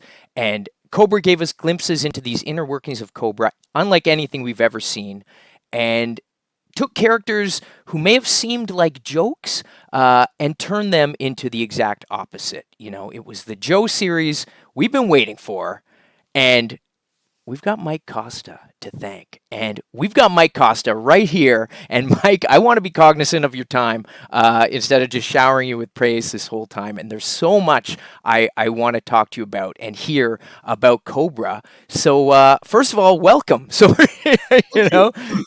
Thank you for having me. It was the great. I will never receive a greater intro, probably for the rest of my life. It was overwhelming. Thank you. You have your contribution to the Joe mythology is, you know, it's so high. It's in my. I hold it so high, and I'm so excited to talk to you. You can tell, and I know there's a lot of other people out there as well, because I talk to it all the time. It's no secret, you know. I made a tribute to your work in the song "Chuckles," "The Last Laugh" on "Welcome to Cobra Island." You were thinking all out war. Yeah, that's right. I remember that when you sent me that. It was very cool. Well, I was honored that you even checked it out. So yeah, look, let's just dive right in because I want to start really with IDW, and please feel free to go wherever this leads us. But looking back, it was 2008 when there was a G.I. Joe issue 0 came out, and it had a sampling of these 3 upcoming new series from IDW. And 2008, I think, again, we're speaking to G.I. Joe fans, it was an exciting year. The first ever live action feature length movie was finally in production. They had promised it was going to come out in 2009, so there was a lot of anticipation there. The line was exploding back on toy shelves. There were a lot of new action figures out there. There was a Warren Ellis animated movie that was coming, and IDW had secured the license to publish the new comics. And they'd already been publishing Transformers since 2005, and this would be the first time that the 2 Hasbro crown jewels were kind of back under the same comic publishing roof since the Marvel days. So there was a lot to get excited about for someone who had been following the G.I. Joe comics for a while. And these 3 series that started were G.I. Joe, G.I. Joe Origins, and the runaway hit Cobra, which you were a part of. And let's just start right there. How did you wind up working on America's favorite ruthless terrorist organization? So I will tell this whole story. I don't know if I've ever told the entire story before. It's an important story in my career, even outside of Cobra, because it was really the start of my career. So previous to Cobra, I had only really written one comic. It was a 6-issue miniseries that I did for DC Comics for their Wildstorm imprint, about Jack Hawksmoor from The Authority. And it's mostly notable because it was also the first mainstream work of Fiona Staples, who now draws Saga for Brian Vaughan. She had done a independently produced comic before that I think mostly it was available in Canada because she's from Calgary. Mm-hmm. I have those issues. I have never really seen them much, but her first mainstream work was Hawksmoor, so that was pretty rad because Fiona's really good. And I had been hired to write something else for. I was doing like a video game tie-in for the Resistance video game for Wildstorm, and I was doing another project that never came out because the artist, I don't know what happened. They freaked out. They died. I actually don't know, but the art never got completed. It never got finished. It was like a manga adaptation of a TV show that was popular at the time. It's a very strange project. But so Cobra was really my first thing that like people paid attention to. For a lot of the reasons that you said, I think because it was so unexpected. And the way that it happened, there's 2 people that were responsible for that. The editor at the time, whose name was Andy Schmidt, who I bizarrely just spoke to today. We just had a phone call today because I ran into him at Comic-Con a couple weeks ago. And he and I are still friends. We're in touch. And Christos Gage, who was a big writer at Marvel at the time and DC. He was a big superhero guy. I had met Chris that year at San Diego because I was at the Wildstorm party. San Diego used to be a lot cooler if you were a comic book creator. DC used to have a big thing, and Wildstorm specifically had their own party, and it was like a karaoke party, and I love karaoke. And Chris and I ended up singing a duet at karaoke, and that was Comic-Con of 08, I guess. And what happened was, or maybe it was 07, doesn't matter. It was the year before Cobra came out, because what happened was Andy Schmidt got hired by IDW to take over the Hasbro line, essentially, to take over G.I. Joe originally, but he ended up doing Transformers as well. And he had been a big editor at Marvel and did a bunch of stuff at Marvel. He did the Annihilation crossover at Marvel, which was a really big deal. It relaunched Guardians of the Galaxy into the sort of current state that the movie sort of took from. And he had a previous relationship with Chris Gage, having worked with him at Marvel. So what happened was they bring in Andy to run G.I. Joe, and it's his idea to do 3 books. He wants to do a main book. He gets Chuck Dixon to write it. He does the Origins, which he had Larry Hama do because he wanted Larry involved. And then his idea was to do a book about Cobra, to do at least a miniseries about Cobra. And he approached Chris to write it. It was Christos. And Chris was very busy at the time. So Chris called me, who he just had met that one time. I think we had gone out to lunch also. And Chris knew that I was young and new in the industry and looking for stuff. And he was like, hey, you're a little younger than me. It's funny because Chris is like maybe 5 years older than me, but he always would act like he was an old man. He's like, he's more your generation than mine. So if you're interested in doing G.I. Joe, we could work on this together because I really can't commit to it full time. And I was like, great. And he goes, yeah, so I'll put you in touch with Andy. And then that like an hour later, I spoke to Andy, and Andy was like, cool. We had never met, but Chris vouched for me. Great. And then Andy said, we're doing a 0 issue and I need 5 pages or whatever. And Andy also said, it was Andy's original idea. His vision for the Cobra book was to be about an undercover Joe who infiltrates a terrorist organization that no one has ever heard of before. The Joes are unaware that Cobra exists at this point because we're doing a total reboot. And by the end of the miniseries, he specifically, I remember this, him saying specifically, it's like the scene in Alias where Sydney thinks that she's found like the limits of the organization, and then they roll out like a huge chart and they're like, no, you've seen this much. It's all of this. And that's the moment he wanted for the end of the series. I remember him pitching me that. And I was like, cool, I can do that. And he's like, good, because we need, these 5 pages by next week. So I called Chris back and I was like, I got the job. We're going to do it. He needs this, 7-page story or whatever it was. And Chris goes, oh, you're going to have to write that. Like, I don't have time. You got to do that. So I was like thrown in the deep end right away. And it was my idea to use Chuckles.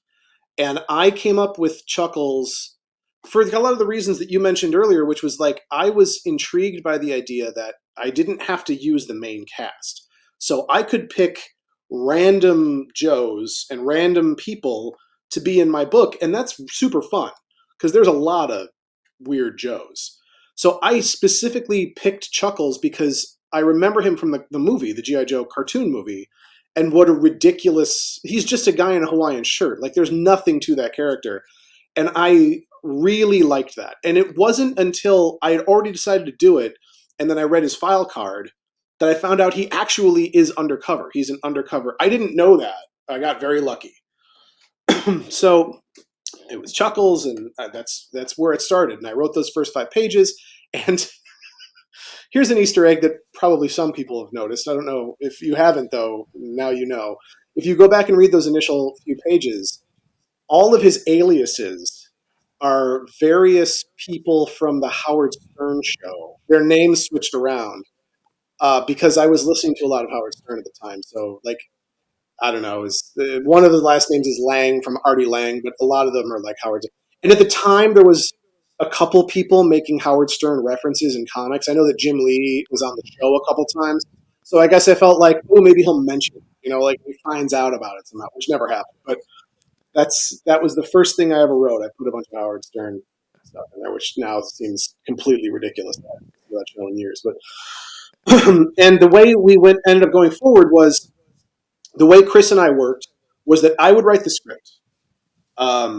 And then he would go back and do. So I've worked in TV a long time, and in television, there's a term that we have where you do a pass, where you're writing for a TV show, and every TV show has a showrunner, and the showrunner is really like the person who has the vision for the show, but the people that work under them and the staff, they come up with ideas and they write scripts, and the showrunner does their pass where they sort of smooth it over. Sometimes it's a heavy pass and you change everything, and sometimes you barely change anything.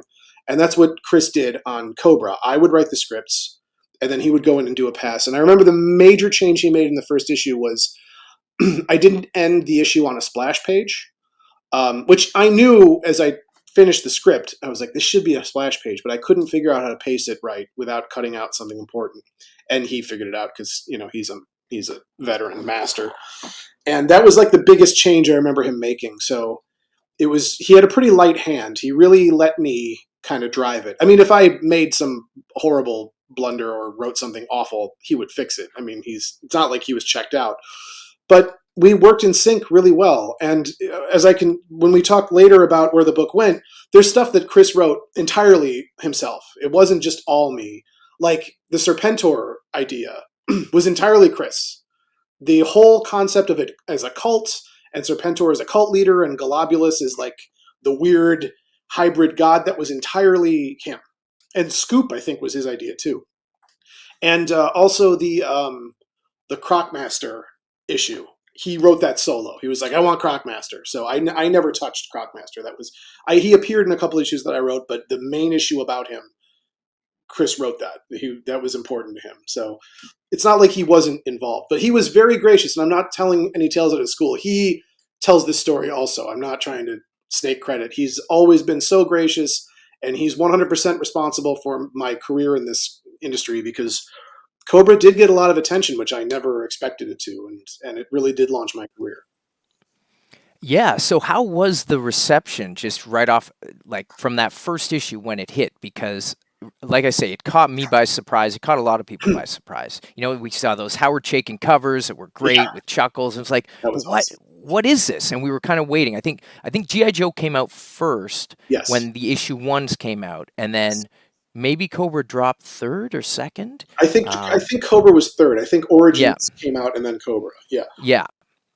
And it was all very new. Like, there was a lot of speculation, like, what's IDW going to do with this? And I think even from the start, the G.I. Joe movie that was coming out used Heavy Duty instead of Roadblock, and there might have been some copyright things. I mean, there's a lot of stuff like that where it's like, oh, this is a little bit different. Like, I noticed little things that were just a bit different. Like, Jinx, for example, was Chinese American. Mm-hmm. Whereas previously we knew that she was related to Storm Shadow and the Arashikage and Japanese. So I always wondered, like, was this built in as like a safety measure for Hasbro to say, oh, that's not the actual Jinx, like, we're going to use her later. So there was a bit of leeway to kill the character off. And again, we can talk about that a bit further, because I'm very curious about, I don't know how much you can talk about it, but from whether it was editorial or Hasbro, like, were there any things that you were told right from the get-go, you can't do this, oh, you can do this? Like, when you were picking characters and you picked Chuckles, did you have a list of characters you were allowed to choose? Did they say, don't touch these guys? No, no, they didn't. I'm very comfortable talking about this, because the truth is, I was never told I couldn't do something.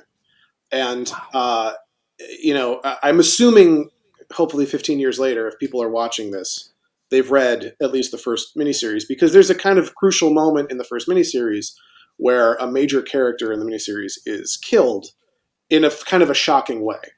And I came up with that idea. And I did the thing where you probably have heard the story where, like, directors will put some kind of really horrible thing in the cut of a movie so that when the ratings board sees it, they're like, you got to cut that out. But then it makes something else that they actually want to keep look fine in comparison. And it's like a trick that you pull. And so that was my idea. I was like, okay, I'm going to pitch this idea that this happens, and they're going to say no. But then I'll get to do something else that that will not be as intense, but still more than what you'd expect out of a G.I. Joe comic. Set the bar really high, and then when you come in under it, it's still high enough that it'll be, unusual. Because I definitely wanted the Cobra book to be dark and about, like, bad people doing bad stuff, and I wanted to take Cobra really seriously, and it was, looking back now, at the time, that was only the second or third thing that I had written professionally, and this is not what you're ever supposed to say, because it's the exact opposite of all the writing advice you get. But the truth is, I wrote a lot in college, and then after college, I barely wrote anything until I was actually hired to write my first comic. I was not one of these guys that's, like, constantly writing on his own, which all of my friends who are now very successful screenwriters, all of them were like that, and I was not. They were constantly having me read their stuff. I had nothing to show. So when I wrote Cobra, I hadn't written a whole lot of stuff. And it's only now that I have, and I look back and I realize, like, oh, one of the things that I write about a lot, unconsciously, though now consciously because I'm aware of it, are characters that are carrying around a tremendous amount of guilt, that they did something awful or they're responsible for something awful, and it's slowly sort of destroying them. And I think it must come from my Catholic background, my Catholic upbringing, because I never did anything awful, but clearly this is something in my mind that I have to exercise out. So that, I'm like, oh, I'm writing about a guy who's undercover with bad people. He's gonna have to do something awful because I want to show the cost. This isn't the cartoon. This is something much more serious. So that's where that idea came from, and they just said, yeah. And I don't know how much of that was Andy running interference on Hasbro, Andy Schmidt, the editor. Yep. I later became friends with the person who ran publishing at Hasbro, and everything went through him. He's this guy named Michael Kelly. He's a great guy. I think he's still at Hasbro. But that was years later. At the time, the only person I spoke to was Andy.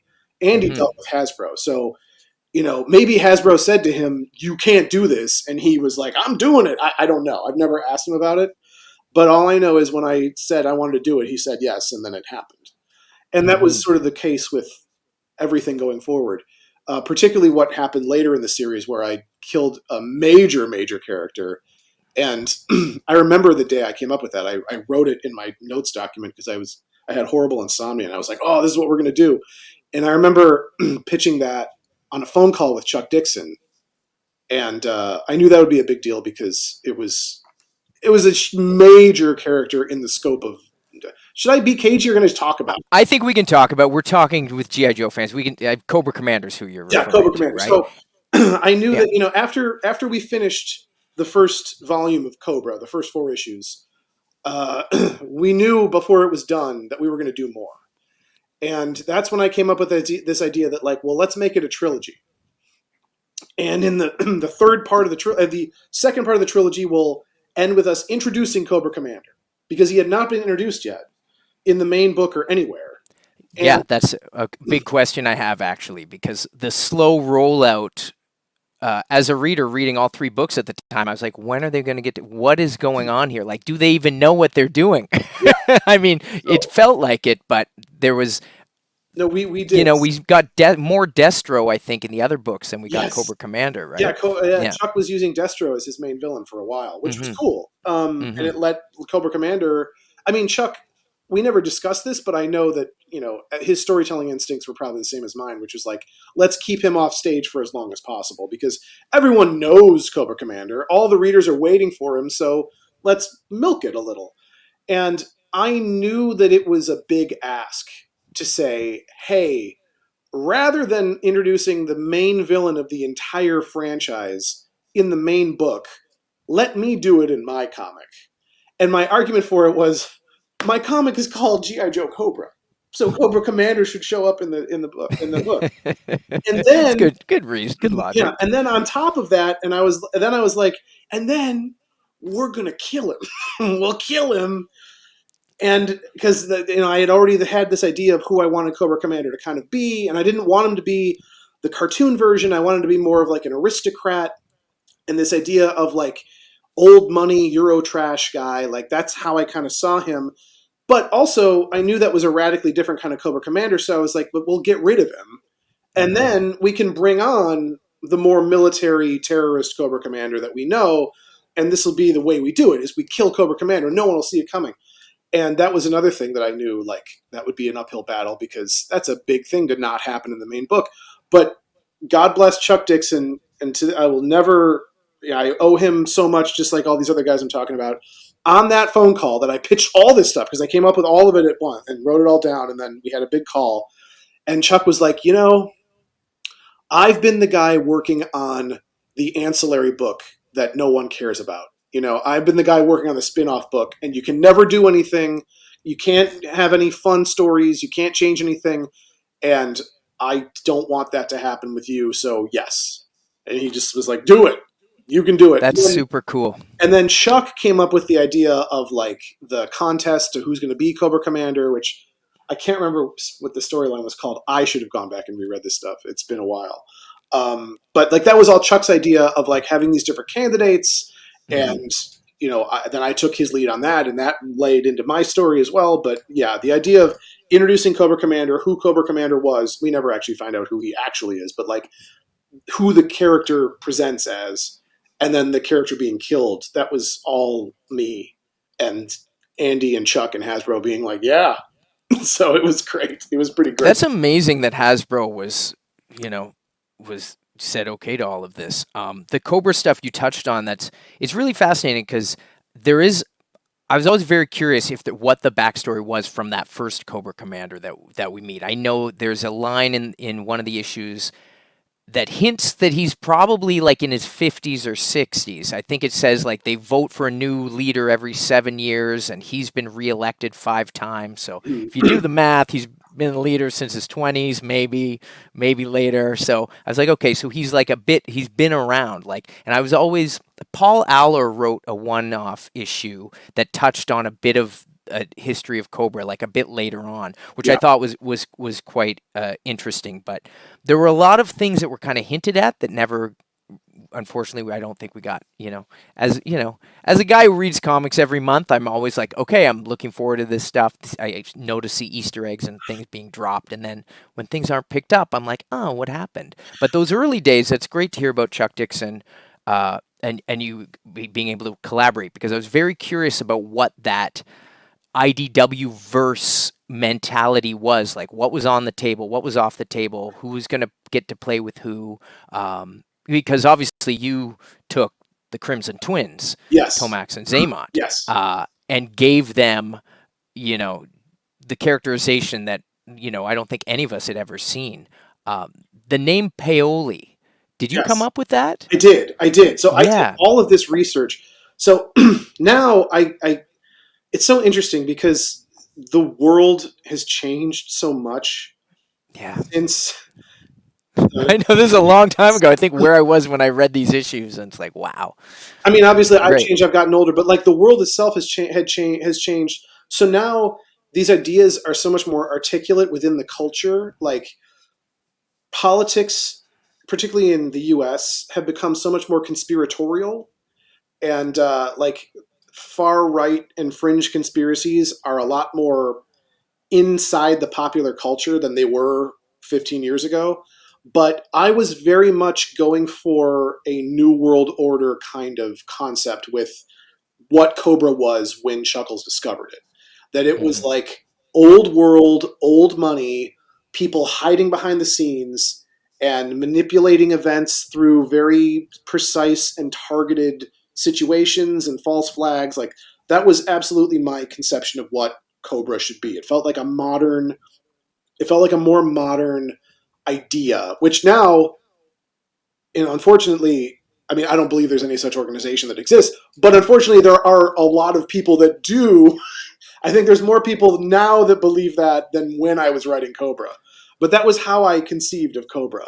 But I also knew that like that can't last forever because it works for my like dark, heavy, espionage, like morally gray world. But I also understood that G.I. Joe is about like military action, and I knew it couldn't stay that way forever. So I wanted to introduce that and then allow it to become a much more active paramilitary terrorist organization that it is in the original comics and cartoon. And I knew that Chuck would be able to kill that because that's his whole bailiwick. So to answer your question about Pauli and also Erica Laten, I made that name up as well. I didn't actually make these names up. I did like research into like old 10 generation, like Merovingian families and like Yes. Corsica. In Corsica, yeah. And I took those names from that research. So, I mean, I think I changed it a little bit that there isn't actually a Pauli family, but something like that, where I wanted it to have the feeling of like, these are people who have been in power for centuries, and they're old money, old world people. So that's where those names came from. Yeah. Yeah. I mean, it was like Tomax and Xamot were always kind of like Cher or Madonna, and then now they've got a last name, and it really worked, and it added this gravitas to that character when we first meet Xamot, and he's plotting and like bringing in Chuckles, and you think, and that's what I love about the way you built that series, where there's a lot of give and take. It's like, oh, Chuckles has the upper hand. Nope, fooled you. The Crimson Twins know what's up all along. Nope, Chuckles has the upper hand.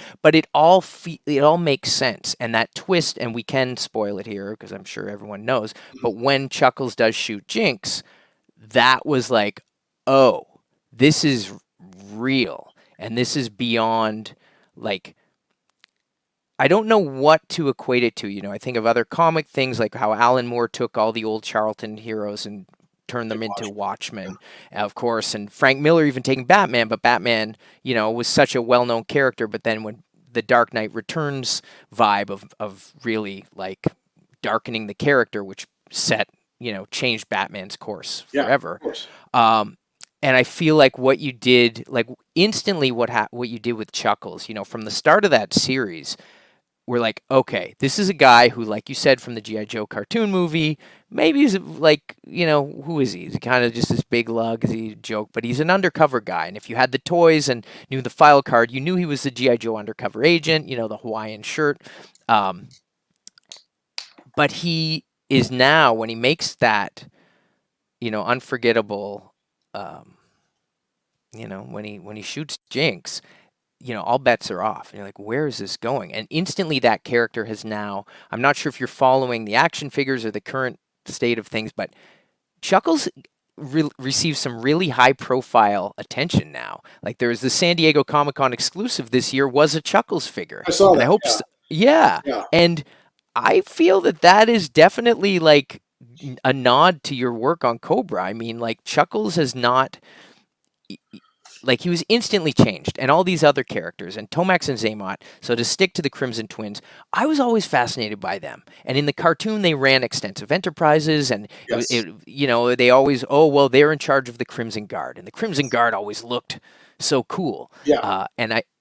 So what was your, and I like your explanation in the comics. I'll let you handle that. But how did you see like where they fit into the whole larger scale of Cobra, and then how did you sort of pitch that to everyone else? I don't remember exactly when I mean, some of the things I've been telling you, I remember exactly when I came up with the idea and what it was. This I don't remember as well, but I'm pretty sure it came from that initial conversation with Andy Schmidt where he said he wanted the end of the series to be, Chuckles being like, I know what Cobra is.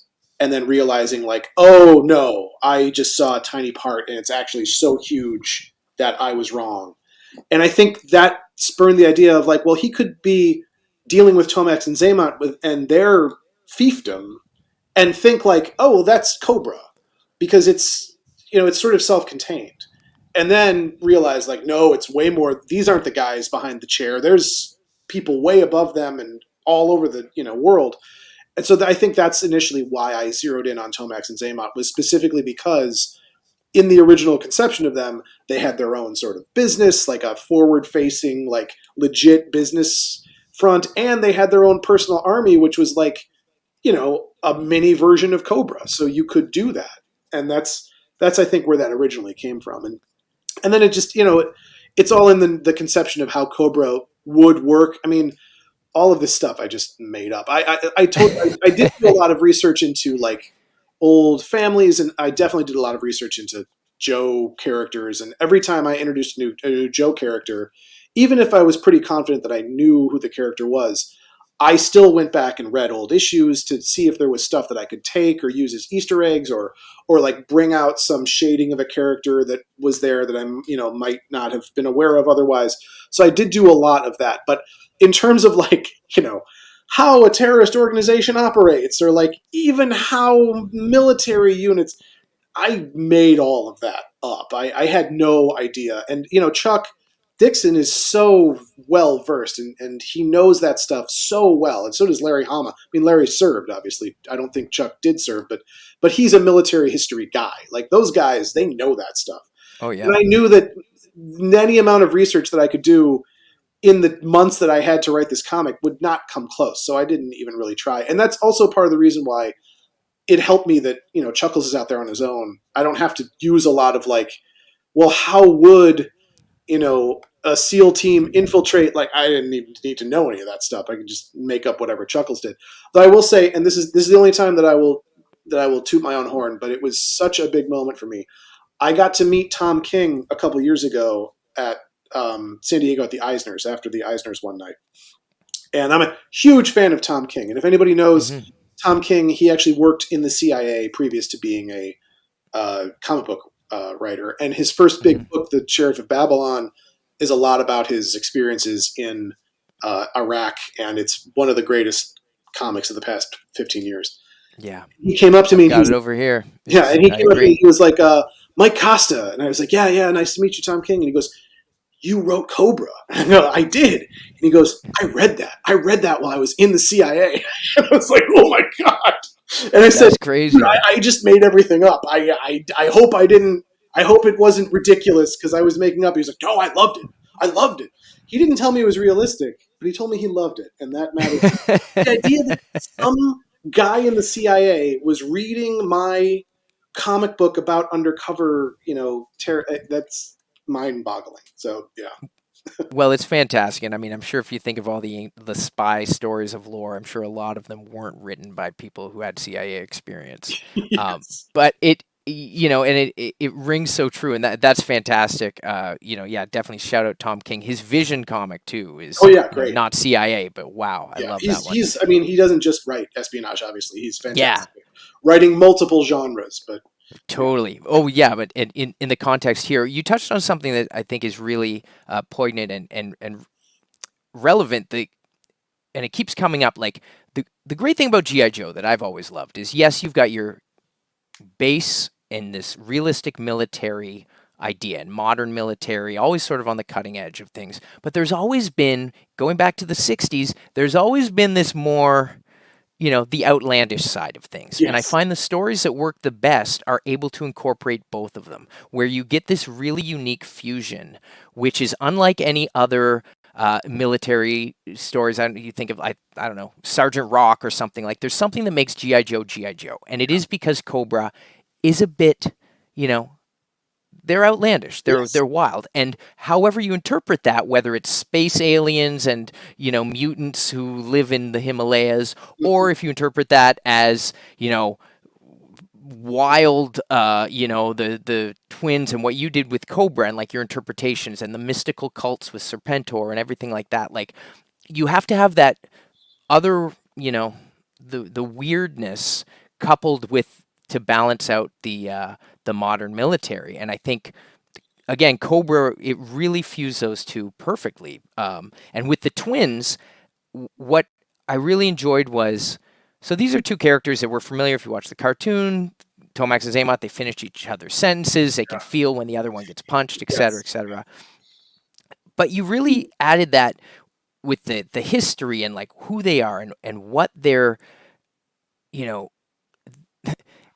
they're very, like, they're not noble, but they have this real arrogance and this esteem. And there's one scene that I was thinking of, and I reread it, and it creeps me out almost as much as the Jinx scene and the Cobra Commander scene. It's the ortolan scene, eating the bird.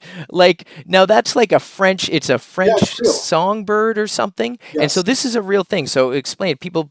So this is shout out to my friend Nick Malice, who will probably never see this, but my comedy writer, comedian friend Nick, he told me about this. This was probably a year or two before I wrote that comic, because I think he was in France, and all of the details that I write about in that comic are real. So it's a French songbird. It's this incredible delicacy where they like cook the entire bird without gutting it or boning it. It's just the whole thing. It's like a little canary. And then you eat it whole. And then the way he explained it to me was that, as you're eating it, the bones in the bird, you're crunching on the bones, and they will cut your gums or your lip, your inside of your lip, because it's sharp, it's bones. But your own blood will then like season the food that you're eating. And the traditional way of eating it is you take your napkin and you put it over your head. And I think there's two, like one version is like because like the aroma comes up and is trapped. But then the other reason is that because what you're doing is so decadent that you are hiding from God. Like, because what you're doing is so ludicrously like indulgent that you don't want God to see that how much you're indulging yourself in this horrifying, crunching up this bird and bleeding and eating your own blood. And it was so vivid. And also, this another like French old world thing that I felt like that is going in. And part of writing comics, and it's something that you can do to an extent writing television, but it's so much, when you write a comic, you're writing it monthly. You gotta keep coming up with stuff to put on those pages, like that comic's gotta come out. So there's so much more of an opportunity to just sort of throw in whatever you're thinking about that month, or like some weird, like with Nick, some weird story that someone told me one time. And also true with comics, like the only, with something like G.I. Joe, technically you do have Hasbro, which is another barrier. But like I said, Hasbro was always so great with whatever I wanted to do. But usually with a comic, it's like you and the editor, and that's it. There's not like 20 people that have to approve of stuff. So you can put weird personal, I mean, not that the ortolan's that personal. I've never eaten it. But but a story like that, it just was something that someone told me one time that I wanted to put in a comic, and you just do it. Like, that's part of what makes comic book writing so great. Yeah, well, it fit perfectly with their characters, and you just said Yeah. like ludicrously indulgent. There you go. That's Tomax and Xamot. Like, Yes. that's them, and yeah, just what a great, like, their character arc. What was it like? Like, do you remember writing those two and then figuring out how they were, eventually gonna, stab each other in the back, and like the eventual Yeah. borderline redemption? I think it was very, very early on where I knew that the person because the other thing that you get to do with Tomax and Xamot is that they're twins. And so that's fun because it means that, you can play with the idea that the person that they're talking to doesn't know that he's talking to two people because he's only seeing one at a time.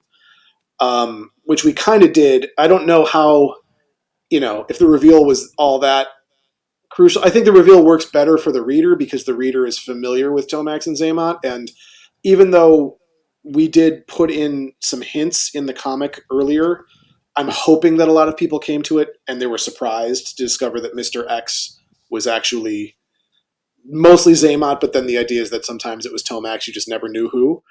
Because I knew I wanted whoever that character is that Chuckles is talking to has to be a Cobra guy that He wouldn't just be some random person. He would end up being a Cobra character. And Mr. X is a great, fake pseudonym for someone, and Xamot begins with an X, and that all worked out. And when I knew I would be doing that, then I knew that, like, well, we'll show Xamot get his scar. Like, that will be what happens, And I think that came from something about a blank going off. Either Yeah, Chuckles holds a gun to his. Oh yeah. No, Yeah. I'm saying I think I got the idea similarly from like hearing a story about that happening to someone or something, and that blanks are dangerous. There's stuff coming. There's gas, superheated gas coming out of the gun, even though it's not a bullet, it can hurt you. So that was a very early idea that I knew writing the whole thing we were coming to, and then. And I don't remember where in the process this was, but it was when we realized we knew that the line was doing well and they wanted to do more Cobra. And so the initial thing was to do the special issue, the Cobra special, which I knew would be about Tomax and Xamot. And if Xamot has a scar now, it seemed an interesting place to take the characters that, like, they used to be always on the same page because they were like essentially exactly the same person.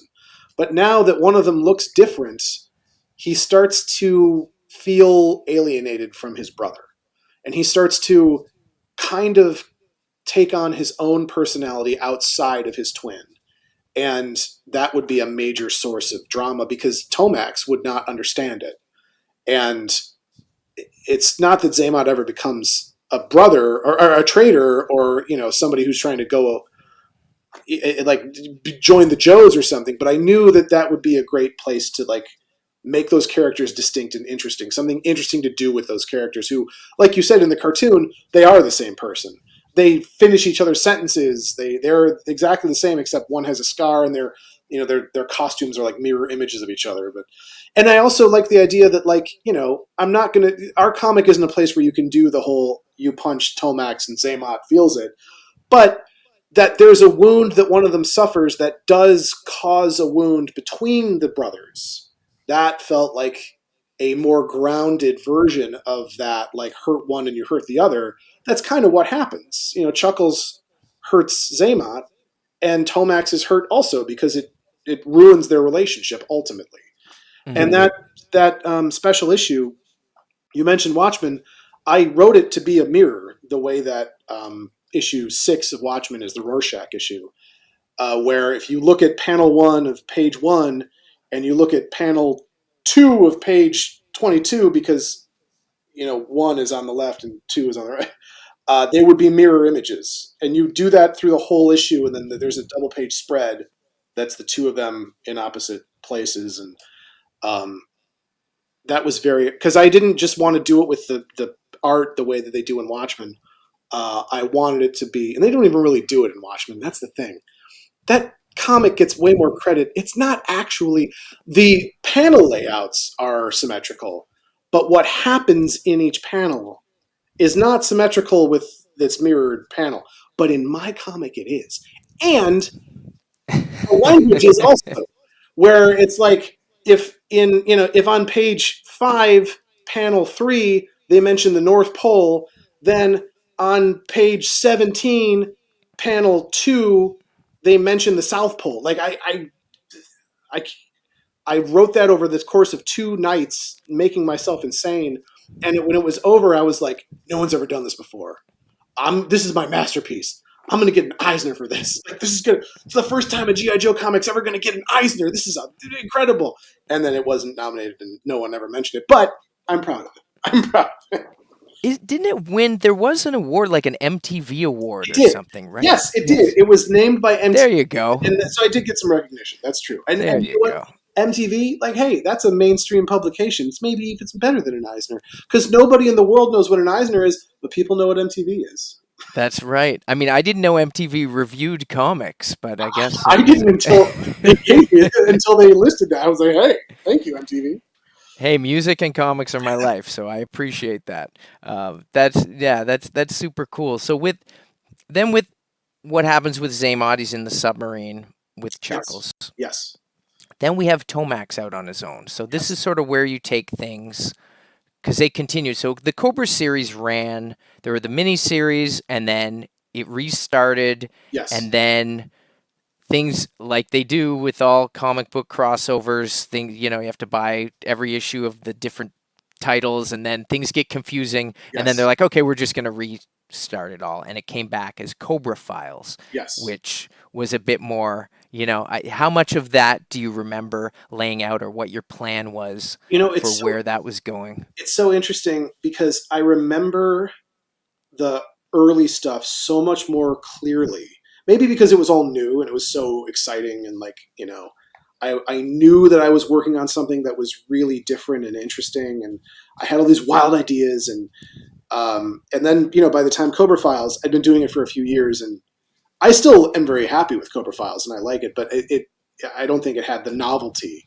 But I can tell you with Cobra Files that I knew that, similar to Cobra, I wanted to keep it separate from the main G.I. Joe story, because I knew I could, like I did originally with Cobra, do more, and I wouldn't have to worry about Chuck is doing this in the main book, because we did the contest for who was going to be Cobra Commander, and then we did Cobra Command, which was this big 12-part actual crossover that Chuck and I kind of plotted out together. And I wrote issues of Cobra, but they were based on a plot that we had agreed to, and it was a real collaboration. And Cobra went back to being just me after that. By this time, Chris had left the book, and I was writing it solo. But it was still a lot of integration. So when I had we had the chance to reboot it, I was like, okay, I want to just do a special team, that's got the classic, we've got Xamot in prison, and it's Hannibal Lecter, he's in our custody, but you can't trust him because he's probably plotting something, but he's also a great source of information. Or the Blacklist, which I don't know if it was on the air yet at the time. It might have been. It might have come out. But that same concept of you've got a guy who knows all the secrets, but he's super dangerous. And so you create a team around him to use that information.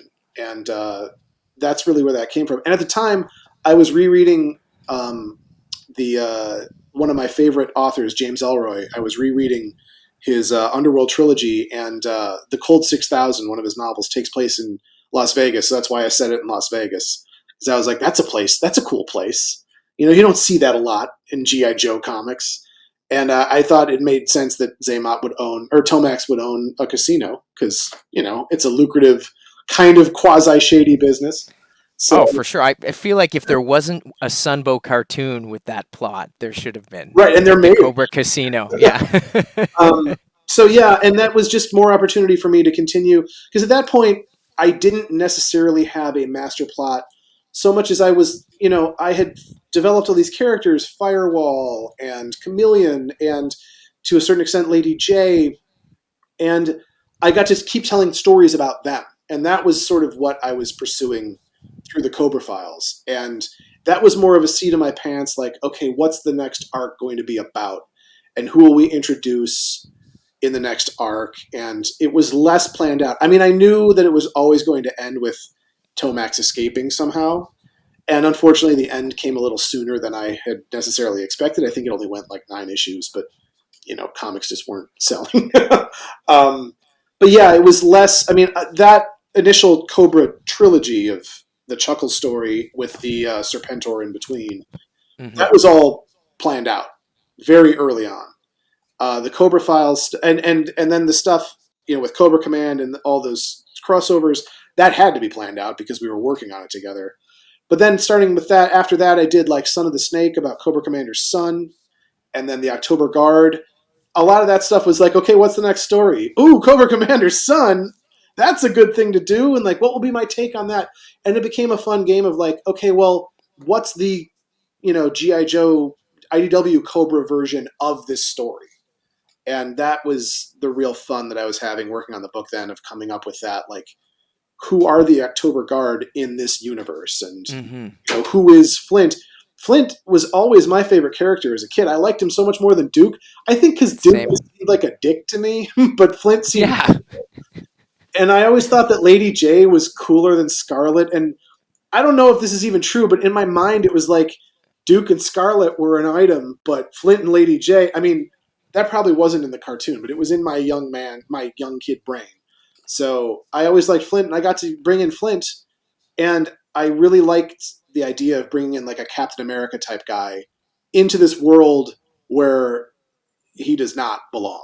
You know, like everyone in this world is super morally compromised, but Flint is not, and he has to figure that out. And like, so it was stories like that that really kept me going on the book. It was less of a big plan that I had.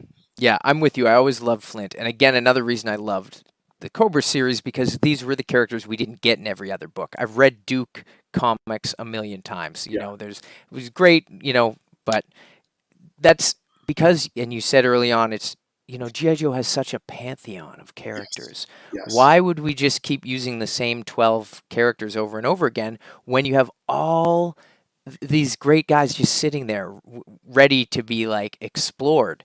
Skullbuster. Yes.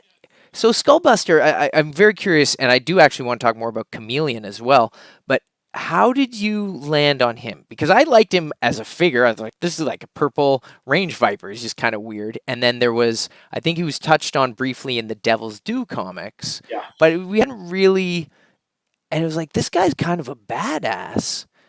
And then you know, you guys made him the ultimate badass in that. Yeah. In like, actually, it's still, that story is pretty disturbing. Yeah, I think that was still Chris at the time. Was that Chris? It was back to back, I think, with the Croc Master, so he may have done that. Yeah. Because we wanted to, you know, that Serpentor story was a little unfocused because we didn't have enough of the cult to really carry like a 5-issue or 4-issue story, however long it was. So instead it became these little vignettes. And one of the vignettes became the Skullbuster. So but yeah, I'm pretty sure it was Chris coming up with that of like, yeah, I want to do like a training thing. And like Skullbuster's like the scariest dude. He's the guy that they send to like really, you know, show how bad, like you really put these guys through hell. And that was definitely a Chris idea. He was really really involved in the Serpentor story more than almost any other story, for sure. Like I said, he solo wrote Crocmaster. He got really into the spirit of like looking up G.I. Joe characters and being like, oh, this guy.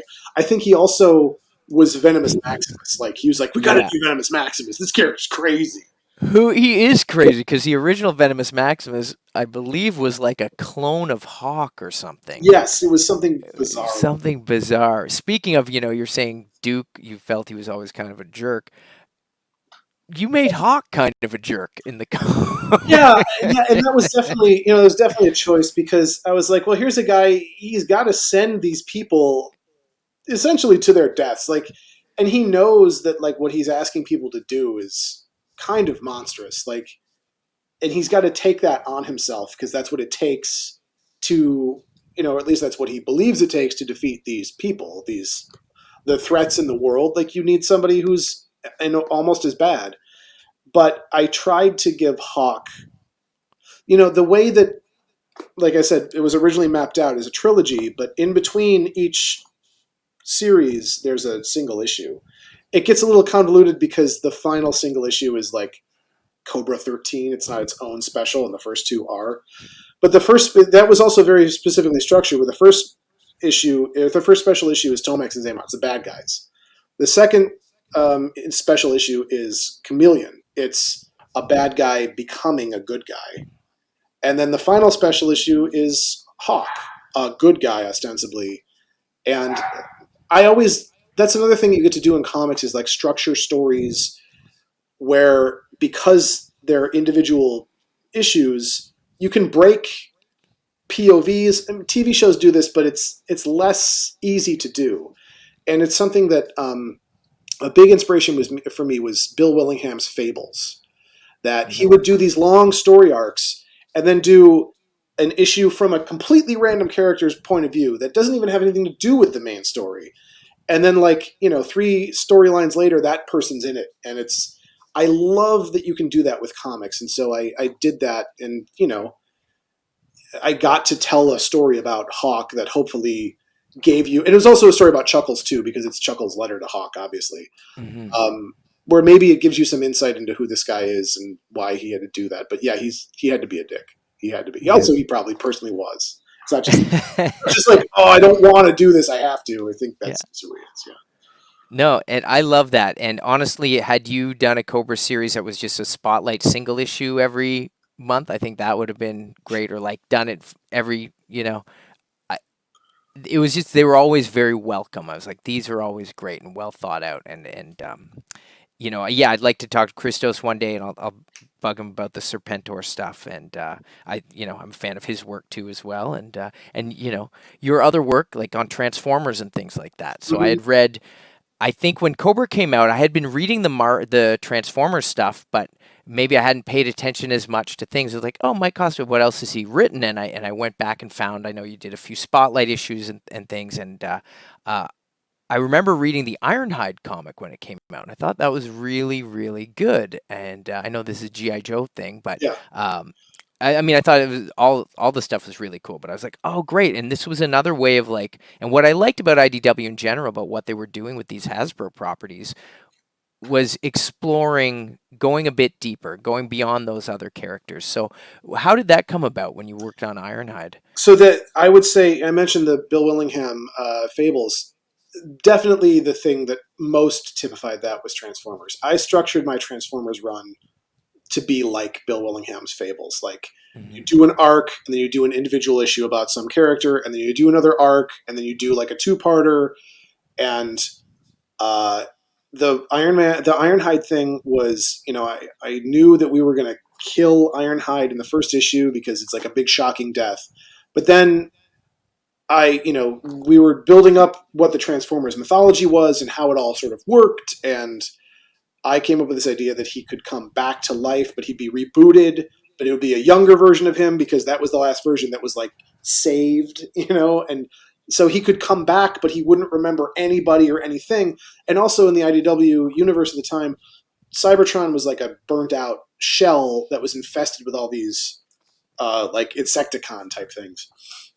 And I really wanted to go back to Cybertron and include Cybertron in stories. And so that was a way to do that, of like, well, the Ironhide story of him coming back to life will be, you know, he's the toughest transformer, he's the toughest Autobot, so he's gonna take on a planet full of Insecticons and like defeat them. And it was also a way to bring in Metroplex, which is a character that I had more plans for, and Alpha Trion. I had more, not Alpha Trion. Oh yeah, Alpha Trion. That's who it was. Yeah, I had more plans for those characters that never came to fruition, because that was something where the publishing plan started to change, and they wanted to do different things. And I left the book, not on bad terms, but I just saw that like they wanted to branch off in different areas, and I wasn't probably going to be able to tell the story I intended, so I left that book a little earlier than I was planning, but not in a way that was like I was upset about. But yeah, the Ironhide thing, so my Transformers run among Transformers fans is controversial.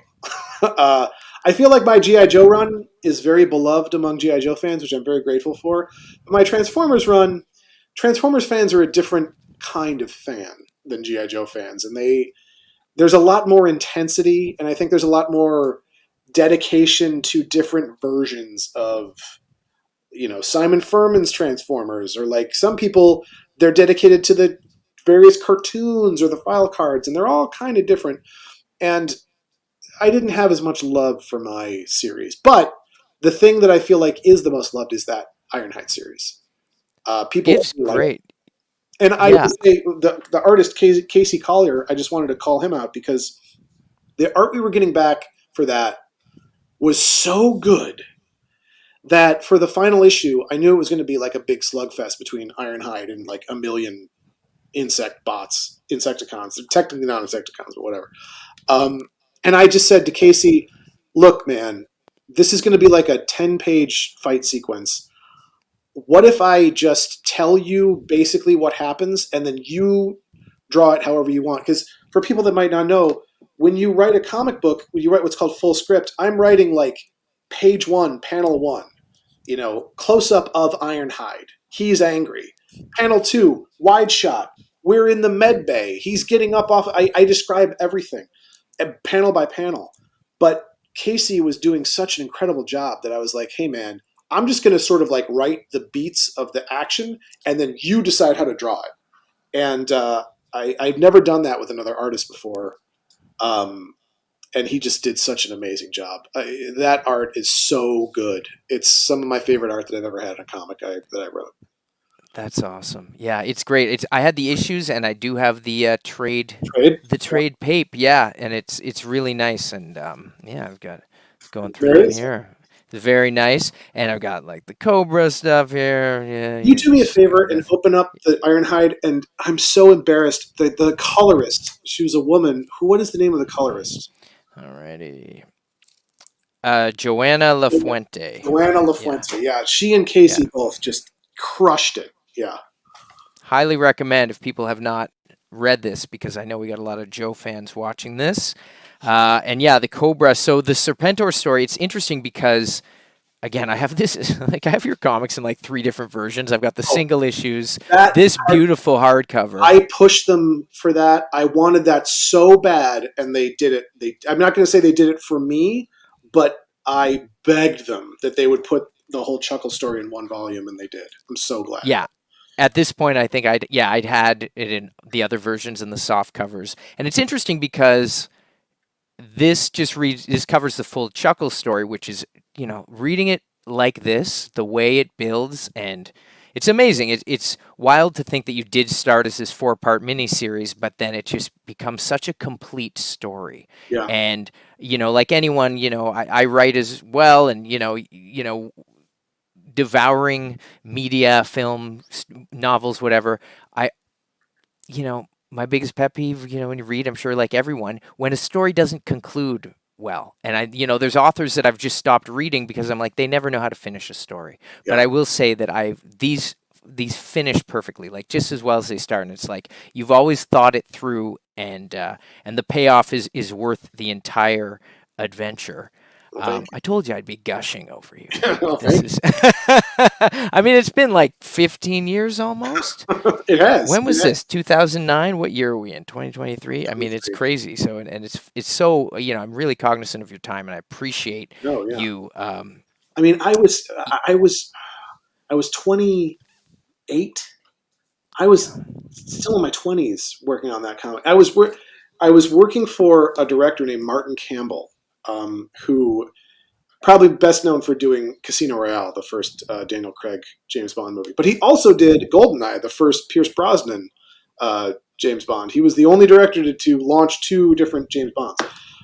I was working in his office. He was shooting a movie called Edge of Darkness with Mel Gibson. He was shooting in Boston, and they needed somebody to just sit in his office in Los Angeles just in case stuff came in to sign for or phone calls. And his assistant was a good friend of mine, and so she gave me that job because I still needed a day job. I wasn't making enough money, writing comics. But it was the best because I just sat in an empty office. Literally, the whole building was empty. It was this weird building in Santa Monica that was like 3 stories, and like I don't know what used to be in there, but we were the only occupied office. So it was me in this building alone. And he's shooting, so it's not like he's calling me all the time. So I would just walk around this empty building and think and Google G.I. Joe stuff, and that's where I wrote most of the first part of G.I. Joe Cobra. The first 4 issues was working that job, and the comic would not be as good if I didn't have that job where I could spend all day Googling old French names and who is Big Boa, who I brought into. Big Boa is my favorite character that I incorporated because he was supposed to be the Rocky villain when Rocky Yeah. was going to be a G.I. Joe character, and they got rid of Rocky, but they kept Big Boa, who is clearly named after Balboa. That's why it's so stupid. I loved it. Yeah. It's so funny they kept the boa. It's like with the Cleveland Guardians, who used to be the Cleveland Indians. I don't know if you're a baseball fan. I joked that their jerseys, they could keep one side, the part that said Dians, and then they just changed the first part, right? It's like, oh, we like Balboa, we can keep the It's not that big a change, not that big a jump. Well, the way you handled Big Boa was so great. Were there any characters that you wanted to get to and you never got the chance to give them that Costa Cobra treatment, if you will? That's a good question. It's definitely true of. Hi, my dog needed to sit in my lap. She was scratching at me. This is Desi. Hey, Desi. We love dogs here. See, it was definitely true in Transformers. I'll reveal this. Ultimately, I wanted to get to Unicron in my Transformers run, and Alpha Trion and Metroplex were going to tie into that in a very big way. That's why I introduced them in the Ironhide thing. But it was clear that Hasbro wanted to do other stuff, and they wanted to start using like Or 13 and all this stuff with like the old. I don't even remember. It was like deep Transformers lore that I wasn't that familiar with, and that's why I ended up leaving the book, and I never got to do Unicron. I think they did get to Unicron eventually with the James Roberts and John Barber stuff, which those guys are great. I mean, they took those books and made them something better than I ever would have. I love their stuff. Yeah, John Barber, man. Yeah, I met him. He was early on. He's such a great guy. Very cool to me. Yeah. I think I met Andy Schmidt like years before I think when he was with Marvel, but that's other stuff. But yeah, great. So it seems like you had a great crew around at that. Absolutely. Era. And that's really why those comics were so good, because they had such great editorial. And like I said, Michael Kelly at Hasbro, like, was just such a great guy and really cared about making the comics good and had good taste and knew what was good. Which not a lot of licensed comics have someone like that in the pipeline that cares. So anyway, that doesn't really answer your question. It answers the Transformers question, which you didn't ask. In terms of G.I. Joe, I want to know it all. It's cool. I don't think so. I remember really being excited to use Crystal Ball. Like, I knew how I would use Crystal Ball and make him like this Rasputin type character.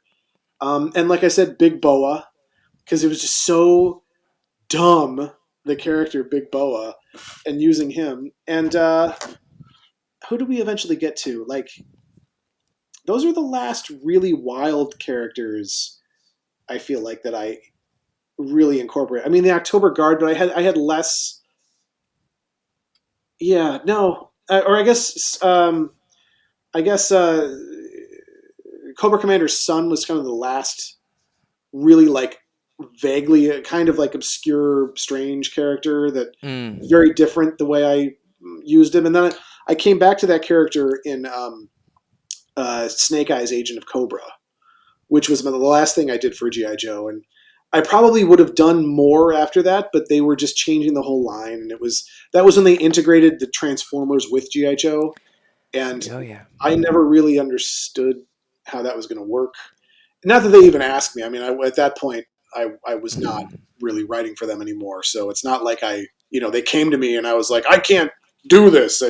They didn't ask, but yeah, I don't think the readers really gravitated to that stuff I either, don't think so either. I unfortunately. think that's why they got rid of it. After things started changing a lot, they were doing a lot of reboots after that, which sort of left behind the GI Joe that I was writing. But yeah, I wish I had a better answer, but I kind of got towards the end of Cobra Files. It was the only time I invented a major character was this guy Clock Spring, because Yeah. I needed like a tech guy, and I didn't want to use mainframe, and there were a couple other options, but I felt like I had mentioned this character because I liked the name Clockspring. I think he's briefly mentioned in an earlier issue where I just needed like a tech guy name, and I used that instead of like actually digging and finding another obscure character. The only thing I really regret was in the original 4 issues miniseries, Chuckles is dealing with this guy named Simeon, who's like a big Russian dude that he's like kind of becomes like his quasi friend. And Simeon is nobody. He's just like a guy. And I regret not figuring out an actual Cobra guy for that character to be, but I didn't. He's just like he's the one kind of important character in the story that is like not a Cobra character, and I kind of regret that. Well, maybe you can do a backstory and figure it out. It's like actually, you know what? He was I don't know. He was a former flak viper. Or, Yeah, yeah, yeah. I don't know. Call me. Yeah, that's fascinating, and it's cool. You mentioned Michael Kelly. I've heard his name thrown around a lot. I've never met him, but I've always been curious as well because Star Wars has someone who guards the canon, Yes. right? And so when you say, okay, well, this comic actually is part of the canon. Oh, now this is et cetera, et cetera. We all know that Star Wars universe and how the video games and the TV shows and how everything's like, oh, well, this all fits in together. Yes. So I was curious if Hasbro did have someone who was sort of like a lore guardian, for lack of a better term. They didn't. They didn't when I was writing GI Joe, but I think once they started rebranding themselves as like an entertainment company, because they were still very much a toy company that published comics and had IP, like the GI Joe movie, obviously, and the Transformers movies had been around for a while, but the Michael Bay ones, because the first one came out in like 2005 or something. I can't remember exactly, but it had been out for a few years. Because I was working on Transformers when Revenge of the Fallen came out. But they really, like everything in Hollywood started really rebranding as like multi-platform, multimedia companies. And I think when they did that, they became a lot more invested in controlling the narrative of their own IPs. Whereas when I was there, luckily, Michael Kelly was like, hey man, whatever story you want to tell. And he just happened to be a fan of what I was doing and was like, keep doing it. He didn't have to run it by the lore master and make sure that it all fit. But I do think that they started heading towards that after I left. I know that for a while, Andy Schmidt, who was the editor at IDW, he left a little bit into my run, and he was replaced by John Barber, actually. He went and worked at Hasbro for a while, and one of his job there was to like be an IP guy and like help develop other IPs and what they could do. He wasn't necessarily about protecting the lore, but he was like, hey, Inhumanoids, you guys have got this. Like, here's some ideas of what we can do with it and stuff like that. So I think they started really getting more aggressive about that and then having people internally watch it in a way they didn't when I was there, which is good because they probably never let me do what I did if they had a guy like that, you know. That's fascinating. Yeah, and that's interesting to know. Yeah, I used to listen to Andy's podcast and stuff, and he always seemed like a pretty, with that comics experience and everything. Yeah, the comics. Yes, yeah. Yeah. But sorry, John Barber went to Hasbro or Andy? Andy did. went to Hasbro. Yeah, John Barber which makes sense. took Yeah. over at IDW when Andy left. Yeah, I do remember that. And his stuff, he was writing one of the Transformer books too. And yeah, I was reading all that stuff at the time, and it was fantastic stuff. Is there anything else that we didn't touch on? I know this has been, you've given us so much time tonight. No, it's been great. It's, I should have reread. It's weird. I don't go back and reread my stuff, and it's not because I'm embarrassed about it, but it's because I don't know. It's almost like, how do I want to explain it? Like, I don't even know if that makes sense. Like, you savor waiting to do something because I know that once I go back and reread it, it'll be fresh in my mind again, and then it'll take me forever to forget. And I like having distance from my own stuff and then reading it again and being like, oh, this is what I was thinking at the time. This is what I was doing. And having that be a fresh experience for myself.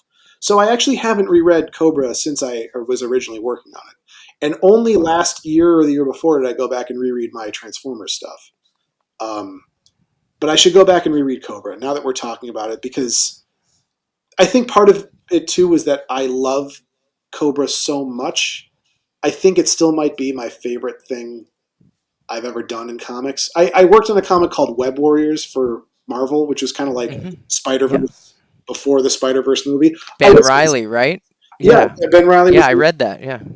The Spider-Verse movie was a lot better. It was a lot better than what I wrote, but I had so much fun writing that comic. And the only other comparable thing was G.I. Joe, because I don't know, it was just such a great creative time in my life. I remember, it was the first time I could quit a day job and work just writing comics. And, I would go home and visit my parents for Christmas in Michigan, where I'm from, and be sitting at their little dining room table. And that's where I would write all day over the Christmas break, because I would try to get ahead when I was home. And I sat in this chair so much that I broke the back of the dining room chair because I would constantly rock back when I wrote. And I don't know, those are just memories of a really creative, fertile time that now working in Hollywood and stuff, it's just a lot more cynical and a lot more sort of systematic, and a lot of work that you don't know where it's going to go, or you're doing notes that don't make sense, or and when I was writing Cobra, I was just writing Cobra, and whatever I wrote was getting drawn and published, and it was a really wonderful time. Thank you for helping me remember. This is getting weird and sentimental, but thank you. No, this is great, man. Listen, comics are the best medium, and that's so fantastic, and it's freeing, and you never have to worry about a budget when you can just throw anything into a comic. Helicopters, aircraft carriers, whatever. If this is for a G.I. Joe audience, then I'm sure that a lot of people come to G.I. Joe through the cartoons or through the toys, or the comics, but a lot of people just read the G.I. Joe comics. And if I can inspire anyone out there to read more comics, because unfortunately the industry is not in a great spot and things are contracting in a real serious way, and it's most series that begin don't last more than 8 or 9, 12 issues now. You're lucky to get to 12 issues before sales drop to the point where comics still exist and comics are still sold, but to get momentum to keep a series going the way that Cobra did, it just doesn't happen today. And it's not like I'm some old timer. This was a decade ago, Yep. So I would like it if comics were healthier. So anyone watching this, there's a lot of great stuff out there. Find me on Twitter or on Blue Sky. I will give you recommendations. So we've got to read more comics. Absolutely. Mike, thank you so much. This has been an absolute pleasure. Chuckles had so many great one-liners. Any one-liners you want to sign off with? Oh, man. Not to put you on the spot. Sure. Geez, what? No, I just froze. I think I was never leaving here. That he says, you're never leaving. They're gonna pull you back in. Yeah, I hope so. Like Chuckles said something like that. Like he had so many, my weakness. Like, look, I'm just gonna pull one out because I bet I could flip to any page and find something. There's a scene in the beginning of the third Cobra series. Oh, there he is. Yeah, kissing. Look how good this stuff is. Oh my Sorry, God. what scene? What scene I do you want didn't me to talk flip about to? Antonio at all. Antonio Fusco, the Italian maniac who drew. He is so awesome. His art is so incredible. Yeah, that's good stuff. It's beautiful. I hope you have this hardcover kicking around I do. somewhere. Oh, I do. I have a couple copies. Good. There's a scene in the beginning of the first issue of Cobra 3 where, he's like been brought into the fold and everybody hates him and no one knows why he's there and they all want to kill him. And then he's told that Cobra Commander wants to see him and he gets up and he's like, gotta go, boss wants to see me. And he's having such a fun time rubbing it in these people's faces that like he knows that they hate him and they want to kill him. But, he's also in his, inside he's just like a nihilist who's like, he could die at any moment and he doesn't care. But in my mind, there's a show called Arrested Development that I'm sure you've heard of. Mm-hmm. Yeah, I know. There's this really random scene that probably nobody remembers where Alia Shawkat's character, she's always trying to do stuff to get her parents to notice her, and she's like packing a suitcase to run away, and her mom comes in and she's like, "Maybe what are you doing?" She's like, "Packing it up, just packing it on up," and her mom just completely does not notice. And that was in my mind when I was writing that Chuckles line of like, that was his delivery of like, just gotta go, boss wants to see me. Like, anyway, that's so weird and random and stupid, but that's a moment that for whatever reason sticks in my mind of Chuckles being obnoxious and funny. That's the best way to sign off. I've got a baby in the other room and they're the boss right now. So I'm like, yep, gotta go. Boss wants to see me. That's even better. Oh, that's so good. Yeah. Yeah. No, it's been an absolute pleasure. So great to finally connect, face to face, not unlike Tomax and Xamot. Thank you for being a fan for so long and, writing that amazing song and, other stuff that you write is also amazing. But, the fact that I wrote something and then someone's like, this inspired me to write a song. That's wild, man. That's wild. Yeah, absolutely. Well, it's the best. Thank you. All right. Yep. A.R.M.O.R, we're going to sign off. Time's out. Written a fast tongue, my dad's son. Only weaknesses are women and bad puns. Call me Chuckles, never left the job half done. Go ahead and laugh, I'll be sure I get the last one. Joke's on you, Jack. Joke's on you, Jack. Well, that brings us to the end of our training videos for today. Fred, I had a great time. Did you have a good time? I had fun. So in closing, would you recite our motto with me? Pick up your notebook, turn to page 3, raise your bayonet, and repeat after me, mortgage the future in the present. As we close out, Fred, do you have any last words for our new recruits? Morals take a backseat to profits. Wise words. All right, recruits, now go forth, climb that ladder, pursue that dollar, seize that power, and keep your mask shiny. Till next time, go get 'em, Freds.